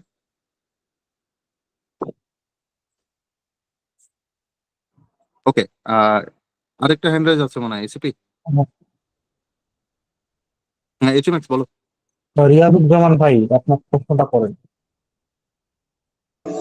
আসসালামু আলাইকুম ভাই, আমি শুনছিলাম তো এখানে আমাদের এই বেসিক ইলেকট্রনিক্স পার্টটাতে আমাদের উলফা ফক্সট্রট ভাই, আব্দুল্লাহ ভাই ওখানে দেখাচ্ছিলেন যে ডায়োড, ইমিটার, তারপরে ইন্ডাক্টর। তো আমরা বেসিক্যালি এই যে ডায়োডের কালার কোডটা, তারপরে ট্রানজিস্টর, ইন্ডাক্টর, এগুলোর যে ক্যালকুলেশন গুলা, যে ডায়োডটা আমি কত মানের ডায়োড, কত মানের রেজিস্টারটা রেজিস্টার আমি ব্যবহার ওখানে করবেন। ব্যবহার করতেছি, তো এই সম্বন্ধে যদি একটু অবগত করতেন। Thank you. আচ্ছা, আমি খুব সিম্পল একটা পলিসি আপনাদেরকে দেখাই, how to use Google resistor colour code.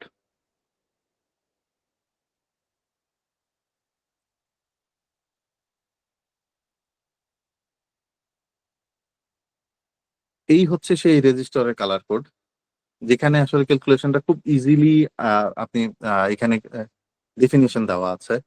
ধরেন যদি আমরা এই ছবিটা দেখি,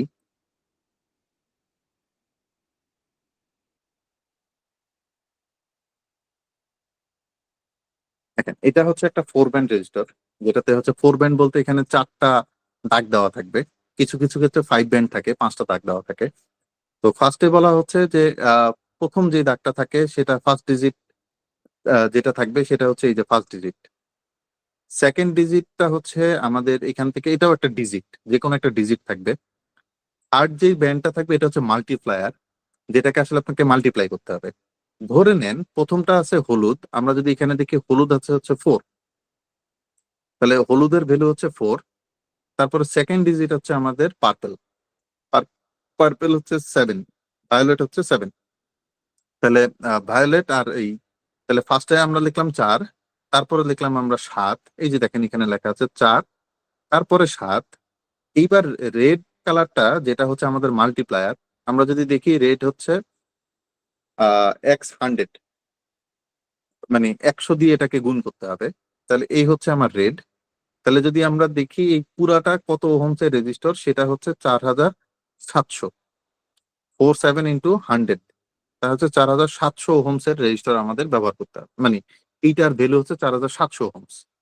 আর যে গোল্ড কালারটা বেসিক্যালি এটা 2টা ব্যান্ড হয়, একটা হচ্ছে গোল্ড আর একটা হচ্ছে সিলভার। গোল্ড হচ্ছে 5% টলারেন্স, সিলভার হচ্ছে 10% টলারেন্স, মানে এটা +-10 হয়। ধরেন 4700 আছে, এটা হয়তো বা আপনার ধরেন 10% হলে আরো 470 ওহমস বেশি হইতে পারে, অথবা 470 ওহমস কম হইতে পারে। আর গোল্ড যেটা, সেটা হচ্ছে ধরেন আপনার আহ, কত 235 ওহমস বেশি বা কম হইতে পারে। এইটা হচ্ছে টলারেন্স। তো এই হচ্ছে একটা ক্যালকুলেশন, যেটা হচ্ছে আমরা রেজিস্টারে কালার কোড মানে বের করার একটা সহজ পদ্ধতি।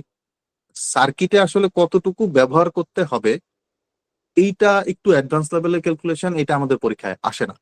যে আপনার ধরেন যেটা একটা ক্যালকুলেশন তো আমরা অলরেডি দেখেছি, যেখানে বলাই আছে ভি ইকুয়াল টু আইআর, সেখান থেকে আপনি বের করে নিতে পারবেন যে আপনার রেজিস্ট্যান্স মানে রেজিস্ট্যান্সের জন্য আপনার আসলে কতটুকু ভোল্টেজ ড্রপ হচ্ছে বা এখানে আপনি কতটুকু ভোল্টেজ পাচ্ছেন। তো এই ওহমস ল থেকেই আপনি সেটা পাওয়া যাবেন। এই ক্যালকুলেশনটা এখানে দেওয়া আছে। হ্যাঁ, ohms equal to voltage divided by ampere. বুঝতে পেরেছেন কি ভাইয়া? থ্যাংক ইউ ভাইয়া, alpha foxtrot. Thank you so much. Anything else?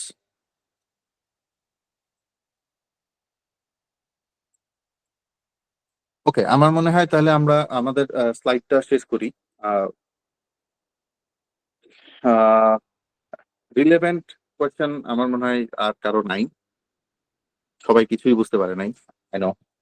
তো আপনারা যারা বুঝতে পারেন নাই, স্লাইডটা এখানে দেওয়া থাকবে, এইগুলি আপনারা একটু, আমরা এখন স্মার্ট জেনারেশন, তো খুব ইজিলি আমরা একটু গুগলিং করে জেনে নিব। আর এবার হচ্ছে open forum, class is close, আপনারা চাইলে লিভ নিতে পারেন। আর এছাড়া যদি আপনাদের এখনো পর্যন্ত হওয়া যে কোনো প্রশ্ন সেটা, অথবা যে কোনো রিলেভেন্ট ইরিলেভেন্ট প্রশ্ন আপনারা এনি কাইন্ড অফ টপিক থেকে আপনারা করতে পারেন, এবং যারা চান তারা লিভ নিতে পারেন, কোনো প্রবলেম নাই। আমি হয়তো বা আরো 20 মিনিট আপনাদের সাথে থাকবো, তারপর আমি লিভ নিব। ভাইয়া আমি একটু মাঝখান থেকে বলি। আচ্ছা, আমি একটু আপনারা বলার আগে আরেকটা জিনিস একটু বলে রাখি। যদি আপনাদের পক্ষে সুযোগ থাকে, আপনারা যারা হচ্ছে একটু নন টেক ব্যাকগ্রাউন্ড থেকে আছেন, ক্লাস 9-10 এর ফিজিক্স বই, এখানে আপনারা বিদ্যুতের যে চ্যাপ্টারটা আছে সেটাকে একটু দেখবেন। আর যাদের সুযোগ থাকবে, ডিপ্লোমা ইঞ্জিনিয়ারিং এর একটা বই পাওয়া যায়, বেসিক ইলেকট্রনিক্স, খুব সম্ভবত 150 থেকে 200 টাকা নেয় বইটা। ওইটাতে, ওইটা যদি আপনারা একবার রিডিংও পড়েন, আপনাদের মনে হয় না আর কোনো কিছু লাগবে। You will get everything from there. অনলাইনে খুঁজলেও পেয়ে যাবেন, এইটার বই অনলাইনে খুঁজলেও পাওয়া যায়, পিডিএফ ভার্সনে পাওয়া যায়। তো আপনার ওইখান থেকে অ্যাভেল করে এটা ব্যবহার মানে একটু পড়ে নিলে আমার মনে হয় সবচেয়ে ভালো হবে। খুব ইজিলি সবকিছু সেখানে এক্সপ্লেন করা আছে। আর যেহেতু আমরা 9-10 এর বয়স পার করে ফেলছি, এখন ওই বইগুলি আমাদের জন্য খুব সহজ হবে বুঝতে। Now for the question. Mushfiqur ভাই আপনার কোশ্চেনটা করেন।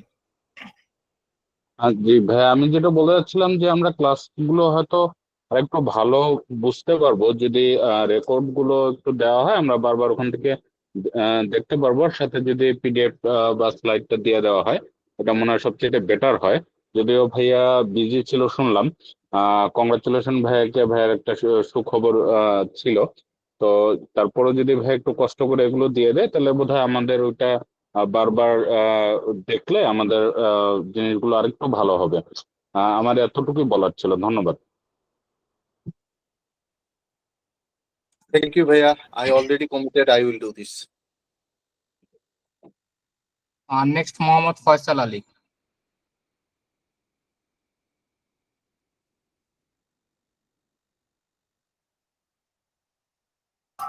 আচ্ছা, ফয়সাল আল নাসের, মেবি আমি আমার কথা বলছিলাম।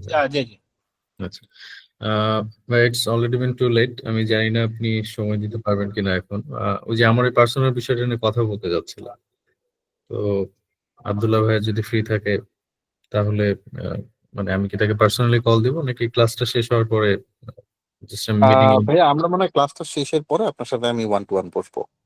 জি জি, কোনো সমস্যা নেই, ইউ ক্যান গেট মি, মানে 4টা পর্যন্ত আপনি আমাকে পাবেন, তারপরে আর পাবেন না আর কি।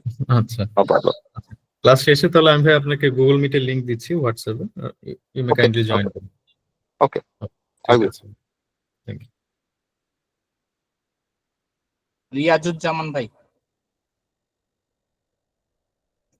এসবি ভাই, বলছিলাম আজকে কি কোনো প্রেজেন্ট শিট দেওয়া হয়েছে? যে অলরেডি চ্যাট বক্সে দেওয়া হয়েছে, আমাদের এইখানকার যে চ্যাট বক্সটা আছে গুগল মিটের, এখানে দেওয়া হয়েছে, আমি আবার দিয়ে দিচ্ছি। থ্যাংক ইউ এসবি ভাই, থ্যাংক ইউ। Okay.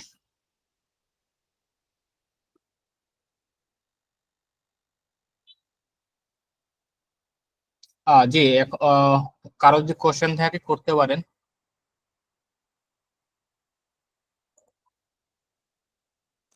এসবি তোমার ওই ইয়ার কারণে ভয় পেয়েছে। আপনার যে কোনো relevant irrelevant anything you can ask, no problem. যদি আমি জানি সেটা আমি আপনাদেরকে জানাবো, কোনো প্রবলেম নেই, যে কোনো প্রশ্ন নিয়ে আপনারা আসতে পারেন।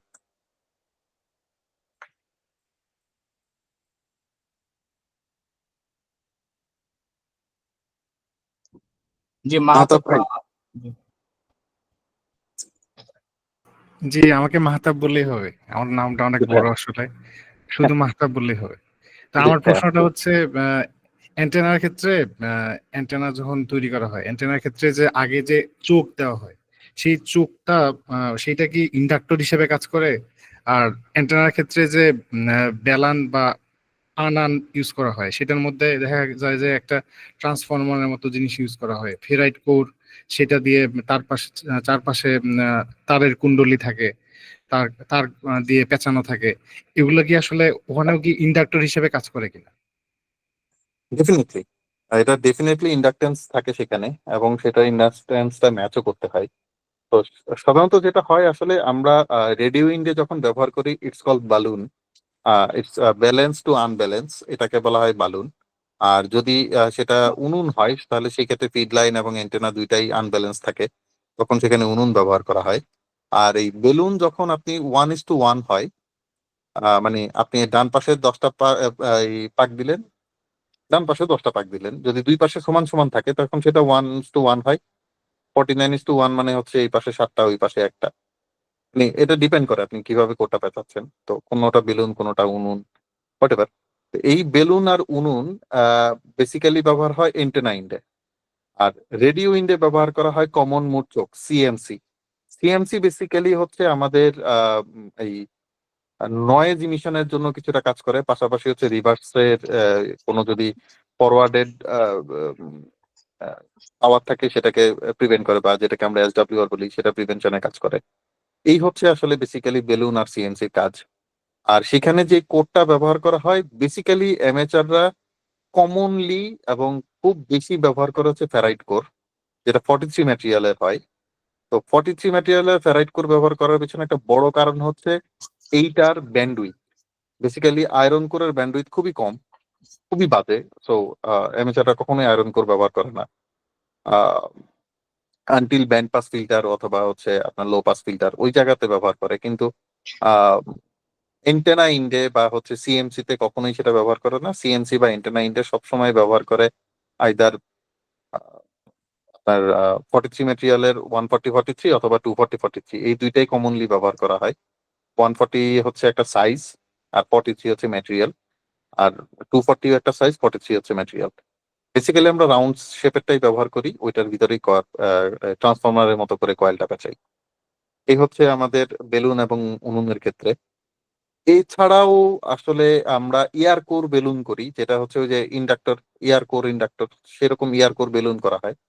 মানে ওইটার মাঝখানে কিছু থাকে না, বাইরের পাশে আমরা একটা এটার জন্য কমন কিছু পলিসি আছে, যেমন আমরা ব্যবহার করি হচ্ছে একটা মামপানির বোতলে 5 টার্ন দিয়ে লাগাই দিই, এটাই 1:1 বেলুন হয়ে যায়। কিন্তু এটা এক্স্যাক্টলি আসলে মানে মেজার করে বানানোর অনেক পলিসি আছে। এখন ন্যানো ভিএনএ খুব ওয়াইডলি অ্যাভেলেবল, খুব সস্তায় পাওয়া যায়, ওইখান দিয়ে আপনি দেখতে পারেন যে এর কি অবস্থায় আছে এটা। এই হচ্ছে আর কি ব্যাপার। আতব ভাই,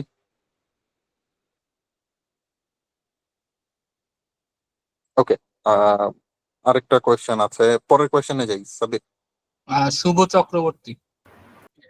জি ধন্যবাদ ভাই। আমার যে কোশ্চেনটা ছিল, আমরা অনেক সময় অ্যান্টেনার ক্ষেত্রে হচ্ছে 9 dBi অ্যান্টেনার শুনতে পাই, বা 5 dBi অ্যান্টেনা শুনতে পাই।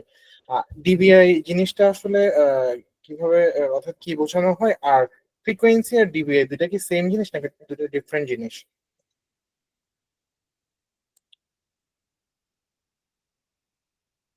জি, আমি আপনার হচ্ছে ডিবিআই, এটাকে বেসিক্যালি হচ্ছে গেইনের হিসাবে ব্যবহার করা হয়, বেসিক্যালি সিগন্যালকে বোঝানোর জন্য, মানে সিগন্যালের একক হিসাবে ডিবি ব্যবহার করা হয়। তো একটু জাস্ট আমি একটু পানি খেয়ে নিচ্ছি ভাইয়া, আমি এরপর আপনাকে বলছি।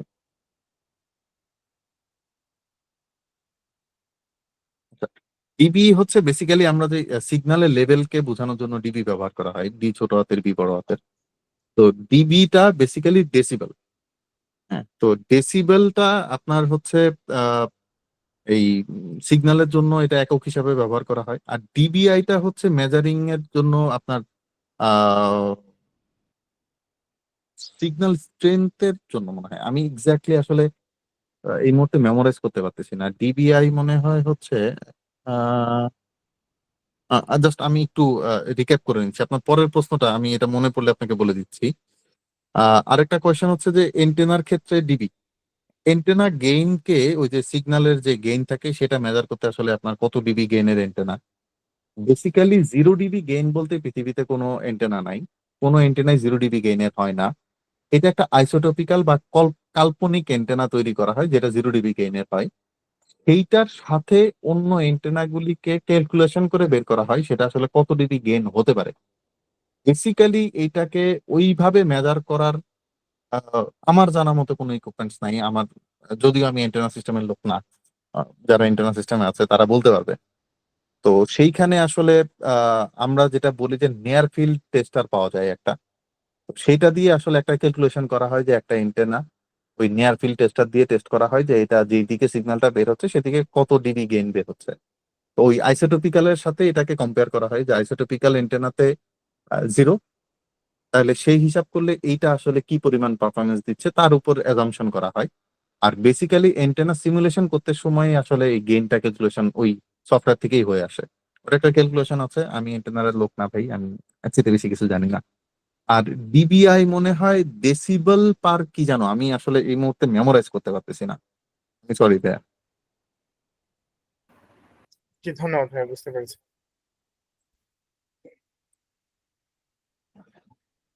জি সাব্বির পরেরটা। নেক্সট হচ্ছে মুশফিকুর রহমান রহমান। ভাই ভাইয়া আমি আসলে দুইটা কোশ্চেন করব। যদিও আজকে বোধহয় অনেকগুলো কোশ্চেন করে ফেলছি, সরি তার জন্য। একটা হলো একটু সরি না লেম ভাইয়া। টাইপের কোশ্চেনই করি। লেম টাইপের কোশ্চেনটা হলো আমাদের যারা এখনো কল সাইন পায়নি আর কি, নতুন এক্সাম দিব, তাদের সবারই একটা কমন কোশ্চেন যে এক্সাম কবে হবে। তো আমি যেটা আসলে কোশ্চেনটা করব সেটা হলো সংগঠনের থেকে কি কোনো ধরনের এই এই বছর তো হবে না বোঝাই যাচ্ছে, কারণ অলরেডি নভেম্বর, ওদের যে প্রকিউরমেন্ট করে প্রসেস করে তাতে এই বছর আর ওদের করার সম্ভাবনা তো নাই। তো নেক্সট কবে হতে পারে বা দ্রুত করানো যায় কিনা এই ধরনের কোনো স্টেপ কি সংগঠন থেকে আপনারা কোনো প্রসেস করবেন বা করেছেন? আর আরেকটা কোয়েশ্চেন হলো, আমি ভেরি রিসেন্টলি জানতে পেরেছি আপনারা কিছু প্রোগ্রাম করেন। এই বছর অলরেডি বোধহয় 2টা প্রোগ্রাম করে ফেলছেন, 3টা প্রোগ্রাম করে ফেলছেন। যে আপনারা কিউসো করেন, সেই সব প্রোগ্রামে প্রচুর লাস্ট প্রোগ্রামে বোধহয় 3000+ কিউসো করেছেন। তো এই ধরনের প্রোগ্রামে আসলে আমরা যারা একবারে কল সাইন নাই নতুন, তো তারা কিভাবে অ্যাটেন্ড আপনাদের সাথে হতে পারি? তার প্রসেস কি? আমি লাস্ট যেটা শুনেছিলাম আপনি বোধহয় বলেছিলেন যে ওখানে অ্যাটেন্ড করতে হলো রেফারেন্স লাগে, স্ট্রং রেফারেন্স। তো আমাদের যাদের রেফারেন্স নাই তারাই বা কিভাবে অ্যাটেন্ড করতে পারবো? ধন্যবাদ ভাই, এই ছিল আমার কোশ্চেন। ওকে। আমি মনে হয় এটা এই জেলোতে কোনো একটা লাস্ট কিবারে যেন একটা জেলোর প্রোগ্রামে ডেল্টা ইন্ডিয়ার এখানে গিয়ে কথা হয়েছিল। আপনার এই গতকালকে বৃহস্পতিবার, তার আগের বৃহস্পতিবারে যে জেলো নেটটা হয়েছিল ওখানে বলেছিলেন আপনি। Exactly exactly. তো এখানে আসলে সর্বপ্রথম আপনার কোয়ারি যেটা হচ্ছে যে সংগঠন, আহ, আমি extremely sorry for the misconception. এখানে আসলে কোনো সংগঠন কাজ করতেছে না। We are fellow harms. আমরা আসলে বেসিক্যালি কিছু ফেলো হ্যাম, আমরা কোনো ব্যানার বা আমাদের কোনো অর্গানাইজেশন নাই। আমরা আসলে ওইভাবে স্ট্রাকচার্ড কোনো অর্গানাইজেশন থেকে বিলং করি না। there is no association, there is no club, there is no organization here. We are just some fellow hands from the different backgrounds. আমরা একত্রে হয়ে আমাদের কিছু ভবিষ্যতে আমাদের সহযোগী কিছু হ্যাম তৈরি করছি। এটাই হচ্ছে আসলে আমাদের মূল লক্ষ্য। সো আমরা আসলে বিটিআরসি তে অর্গানাইজেশন যেহেতু না, অর্গানাইজড ভাবে আমরা কিছু করতে পারছি না এই মুহূর্তে। আমি extremely sorry for that. Second হচ্ছে যেটা যেহেতু আমরা অর্গানাইজেশন না, সেহেতু আমরা বিটিআরসি কে ফোর্স করতে পারি না। আমরা ডেফিনেটলি বিটিআরসি কে এক্সপেক্ট করি, বা আমাদের যখন বিটিআরসি তে কোনো কাজ থাকে আমরা জানার চেষ্টা করি বা তাদেরকে বলার চেষ্টা করি যে আবার একটু পরীক্ষার আয়োজন করা হোক। তো আসলে যেহেতু আমরা ইন্ডিভিজুয়াল এন্টিটি, তো আমাদের যতটুকু করা আছে লিমিটেশন তো বুঝিনি। আর এই বছর পরীক্ষা হতেও পারে, নাও হতে পারে, আই ডোন্ট নো কোন দিন পরীক্ষা হবে। আমার এক্সপিরিয়েন্স যদি বলি, আমি পরীক্ষা দিই 2013-তে, আমি লাইসেন্স পাই 2016-তে, কারণ পরীক্ষার রেজাল্টই দিছে 2015-র ডিসেম্বর না যেন জানুয়ারি, হ্যাঁ ডিসেম্বরে হচ্ছে আমাদের পরীক্ষার রেজাল্টই দেয়, 2015 ডিসেম্বর, আফটার 2 ইয়ার্স। এবং সবচেয়ে মজার ব্যাপার হচ্ছে আমরাই মনে হয় ওই ব্যাচ ছিলাম যারা মানববন্ধন করছি, যারা মিছিল করছি, স্মারকলিপি জমা দিছি যে ভাই পরীক্ষার রেজাল্টটা দেন। হ্যাঁ, আমরা খুব বিপদে আছি। আমরা ইভেন আমার যেদিন রেজাল্ট পাবলিশ হয়, আমি আমার রুল নাম্বারই মনে রাখতে পারি নাই, আমার সেই অ্যাডমিট কার্ড আমি আর খুঁজে পাই নাই। কারণ 3 বছর, এবং ওই 3টা বছরে আমার কাজই ছিল একটা, প্রতিদিন একবার করে বিটিআরসির ওয়েবসাইটে ঢুকতাম, আজকে বুঝি রেজাল্টটা দিল, আজকে বুঝি রেজাল্টটা দিল। এই হচ্ছে ফ্যাক্ট। এই হচ্ছে 2টা পার্ট গেল। 3 নাম্বার ব্যাপার হচ্ছে যেটা ওই যে প্রোগ্রাম অর্গানাইজার ব্যাপারটা, স্ট্রং রিকমেন্ডেশন। আসলে এই মানে কনসেপ্ট, মানে আমার আহ, ভাষাটা একটু ডিফারেন্ট ভাবে হয়ে গেছে। বেসিক্যালি স্ট্রং রিকমেন্ডেশন বলতে কি, ধরেন আপনারা এখন যারা ক্লাস করছেন, এইখান থেকে যিনি ধরেন আপনাদের যে ফ্যাসিলিটেটররা আছে তারা তো আপনাদেরকে পার্সোনালি চিনবে। তো আপনারা যদি আসলেই আগ্রহী হন এবং আপনাদের যদি ধরেন তারা যদি ফিল করে যে না, একে যদি আমরা আরেকটু এন্টারটেইন করি, সে আরো ভালো কিছু আউটপুট দিতে পারবে, এবং আপনি আসলেই ওই পরিমাণ ক্যাপাবল যে আপনি ওইখানে গিয়ে আরো কিছু প্র্যাকটিক্যাল নলেজ আপনি এনহ্যান্স করবেন, তো সেই ক্যাপাসিটি দেখে সে হয়তো বা আপনাকে রিকমেন্ড করবে যে ভাই অমুকের আগ্রহ আছে, সে যাইতে চায়, তাকে আমরা নিব কিনা। এটা হচ্ছে আসলে রিকমেন্ডেশন বলতে, আসলে ওইটা রিকমেন্ডেশন এরকম না যে আপনি আমার ভাই লাগেন আপনাকে আমি নিয়ে চলে যাব। ফ্যাক্ট হচ্ছে যে আপনি আসলে সেটার জন্য ক্যাপাবল কিনা। কারণ ওইখানে গেলে আসলে আমরা যে ধরনের কাজগুলি করে থাকি, যে এন্টেনা, প্র্যাকটিক্যালি এন্টেনা তৈরি করা, কিউসো করা, আপনি হয়তো বা কিউসো করতে পারবেন না, আপনাকে কেউ হয়তো বা রেডিও হাতে দিবে না, কিন্তু আপনি বসে থেকে দেখলেন কিভাবে ডি এক্সপিডিশন হচ্ছে, কিভাবে ক্রাউড কন্ট্রোল করতে হয়, কিভাবে কথা বলতে হয়, কি কথা বলে, কিভাবে সিগন্যাল রিপোর্ট দিচ্ছে, দেন এন্টেনাটা কোন ডিরেকশনে দিলে কোন দেশের সিগন্যাল ভালো পাওয়া যায়। এবং সবচেয়ে মজার ব্যাপার, লাস্ট ফিল্ড অপারেশনে যাওয়ার পরে আমি জানতে পারছি এতদিন ধরে আমি এন্টেনার যে ডিরেকশন ধরতাম গুগল ম্যাপ ধরে, সেই ডিরেকশনটা ভুল ছিল। ওইখানে যাওয়ার পর আমি এই রোমিও চল্লির কাছ থেকে জানতে পারি যে আমরা ফ্ল্যাট যেই ইয়েটা দেখি, ম্যাপটা দেখে ডিরেকশন চিন্তা করি যে আমার ইউরোপ আছে হচ্ছে নর্থের দিকে, বা হচ্ছে নর্থ ওয়েস্টের দিকে, সেটা ওই দিন গিয়ে জানতে পারলাম এটা নর্থেই আছে, নর্থ থেকে মাত্র 15 ডিগ্রি লেফট লেফটে আছে। তো এই যে মানে এই ফিল্ড অপারেশন গুলিতে বেসিক্যালি এই ধরনের টেকনিক্যাল আলোচনাই হয়, যে আমরা যেহেতু আমরা এখনো পলিশড না, বেসিক্যালি আমি পলিশড না, এখনো আমার অনেক কিছু জানতে হবে। তো ওই একটা ফিল্ড অপারেশন আয়োজন করলে যেটা হয় যে আমরা এই একে অপরের কাছ থেকে অনেক কিছু শিখতে পারি। ওইখানে আমরা প্রতিবারই কিছু না কিছু মানুষকে এন্টারটেইন করি। এবং লাস্ট টাইম মনে হয় আমরা এসিপি এবার কয়জন ছিল, এই, কি নন হ্যান্ড 3 জন ছিল ব্যাপ। 3 জন ছিল।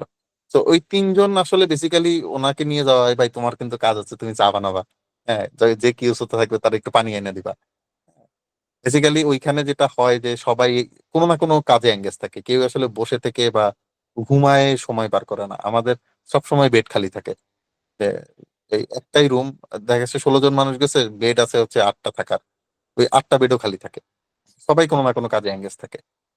তো আপনারা যারা যেতে চান, ডেফিনেটলি আমি এক্সপেক্ট করব নেক্সট ফিল্ড অপারেশনে অবশ্যই আপনাদের ভিতর থেকেই আমরা নিয়ে যাব। ইভেন আপনাদেরকে নিয়ে ডেডিকেটেডলি আপনাদের জন্য একটা প্র্যাকটিক্যাল সেশনের জন্য আমরা প্ল্যান করতেছি।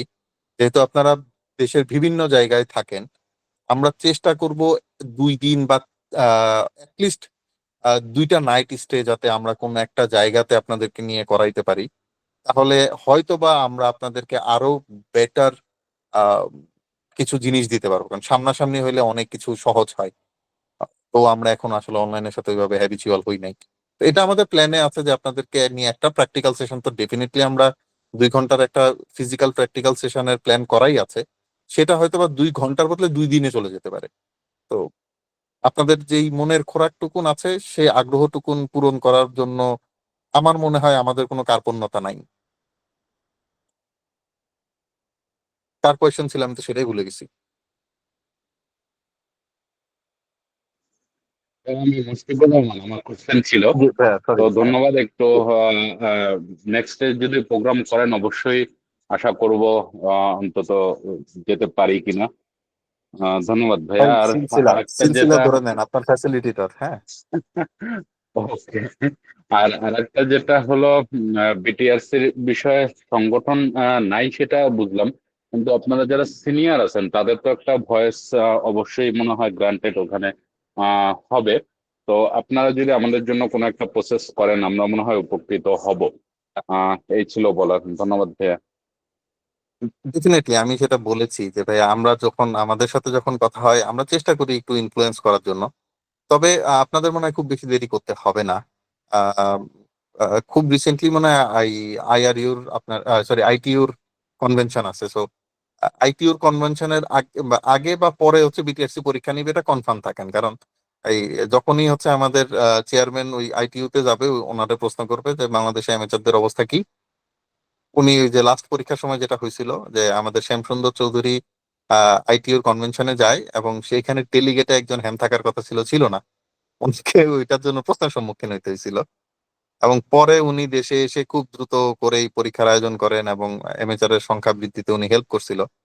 আর বিকজ শ্যামসুন্দর চৌধুরী মনে হয় আমাদের সাউথ ইস্ট এশিয়া রিজিয়নের প্রেসিডেন্ট হিসাবে ইলেকশন করেছিলেন এবং সেইখানে ওনার একটা কমিটমেন্টও ছিল যে উনি এমএচআর রেডিও এনহ্যান্সমেন্টে কাজ করবেন। তো উনি বাংলাদেশে আসার কিছুদিন পরেই তো ওনাকে রিটায়ারমেন্টে যেতে হয় এক্সটেনশন না পেয়ে। তো উনি হয়তো বা থাকলে আরো সহজ হতো। তো এখন যিনি চেয়ারম্যান আছেন উনি আইটিইউতে এই কনভেনশনে গেলেই দেখবেন আসার পর পর পরীক্ষা নেওয়ার জন্য উনি দৌড়াদৌড়ি শুরু করবে, আমাদের কিছু করতে হবে না। ওকে, এছাড়া আর কোনো কোয়ারিজ? আমার মনে হয় আমরা শেষ করতে পারি। আহ, অনেক রাত হয়েছে। জি ভাইয়া প্লিজ। সরি কোশ্চেনটা মারফত করার ভাই জন্য। প্লিজ। আহ, ভাইয়া এত সরি বলেন না, আমাদের সেশন শেষ। আচ্ছা, ঠিক আছে। থ্যাংক ইউ ভাইয়া, অনেক সুন্দর ইনফরমেটিভ একটা সেশন ছিল। আমার কোশ্চেনটা ছিল হচ্ছে আমাদের যে হচ্ছে আপনি যে ইন্ডাকশনের কথা বললেন না, অনেক ক্ষেত্রে যে অ্যান্টেনার ক্ষেত্রে লোডিং কয়েল দেওয়া হয়, লোডিং কয়েলটাও কি ইন্ডাক্টরে কাজ করে? ডেফিনেটলি। থ্যাংক আপনার ইউ ভাই, একটা আমার সিম্পল কথা, যে কোনো সব অ্যান্সার পেয়েছি। যেখানেই আপনি একটা জিনিস মনে রাখবেন, আরএফ এর তার, রেডিও ফ্রিকোয়েন্সি তার কখনোই পেঁচায় রাখতে নাই। ইভেন কখনোই দেখবেন ইলেকট্রিক্যাল তার লোড অবস্থায় তার পেঁচায় রাখে না। পেঁচায় থ্যাংক ইউ। রাখলেই সেখানে দুইটা জিনিস উৎপন্ন হয়, একটা হচ্ছে ইন্ডাকটেন্স আর একটা হচ্ছে ক্যাপাসিটেন্স। ক্যাপাসিটেন্স। থ্যাংক ইউ আপনি ভাই। যে কোনো তারকে আপনি যদি পেঁচায় রেখে দেন, হ্যাঁ, পরে আপনি যদি চার্জ দেন, এরপরে যদি সরায় ফেলেন, যদি হঠাৎ করে সেটাকে ধরে বসেন দেখবেন ও ডিসচার্জ করবেই, আপনাকে একটু হইলেও ঝটকা দিবে। বুঝতে পারছি। থ্যাংক আর ইউ ভাই। এটা একটা সেফটি টিপস, কখনোই কোথাও তারে পেঁচায় রাখবেন না। এটা যে কোনো তার হোক, তার পেঁচালেই সেটার ভিতরে ইন্ডাকটেন্স এন্ড ক্যাপাসিটেন্স তৈরি হবে, সেখানে এনার্জি স্টোর হবেই। আর যদি ইন্ডাকটেন্স ক্রিয়েট হয়, যদি এটা ধরেন আপনি ঠিক মতো দিতে পারেন তাহলে পারফরমেন্স বেটার হবে। আর যদি উল্টাপাল্টা দিয়ে রাখেন তাহলে পারফরমেন্স কমে যাবে। তো যার কারণে আমরা রিকমেন্ড করি কখনোই আপনি কোনো তারকেই পেঁচায় রাখেন না, তারকে স্ট্রেট রাখবেন, লাগলে ঘুরে ঘুরে রাখেন। মানে একটা প্লাস একটা মাইনাস, একটা প্লাস একটা মাইনাস যখনই থাকবে, এবার এটা ইয়ার কোর থাকুক কোনো কোরে থাকুক আর যেভাবেই থাকুক, ওর ভিতর এই ক্যাপাসিটেন্স আর ইন্ডাকটেন্স তৈরি হবেই। জি ভাইয়া, থ্যাংক ইউ। Thank you. আসসালামু আলাইকুম।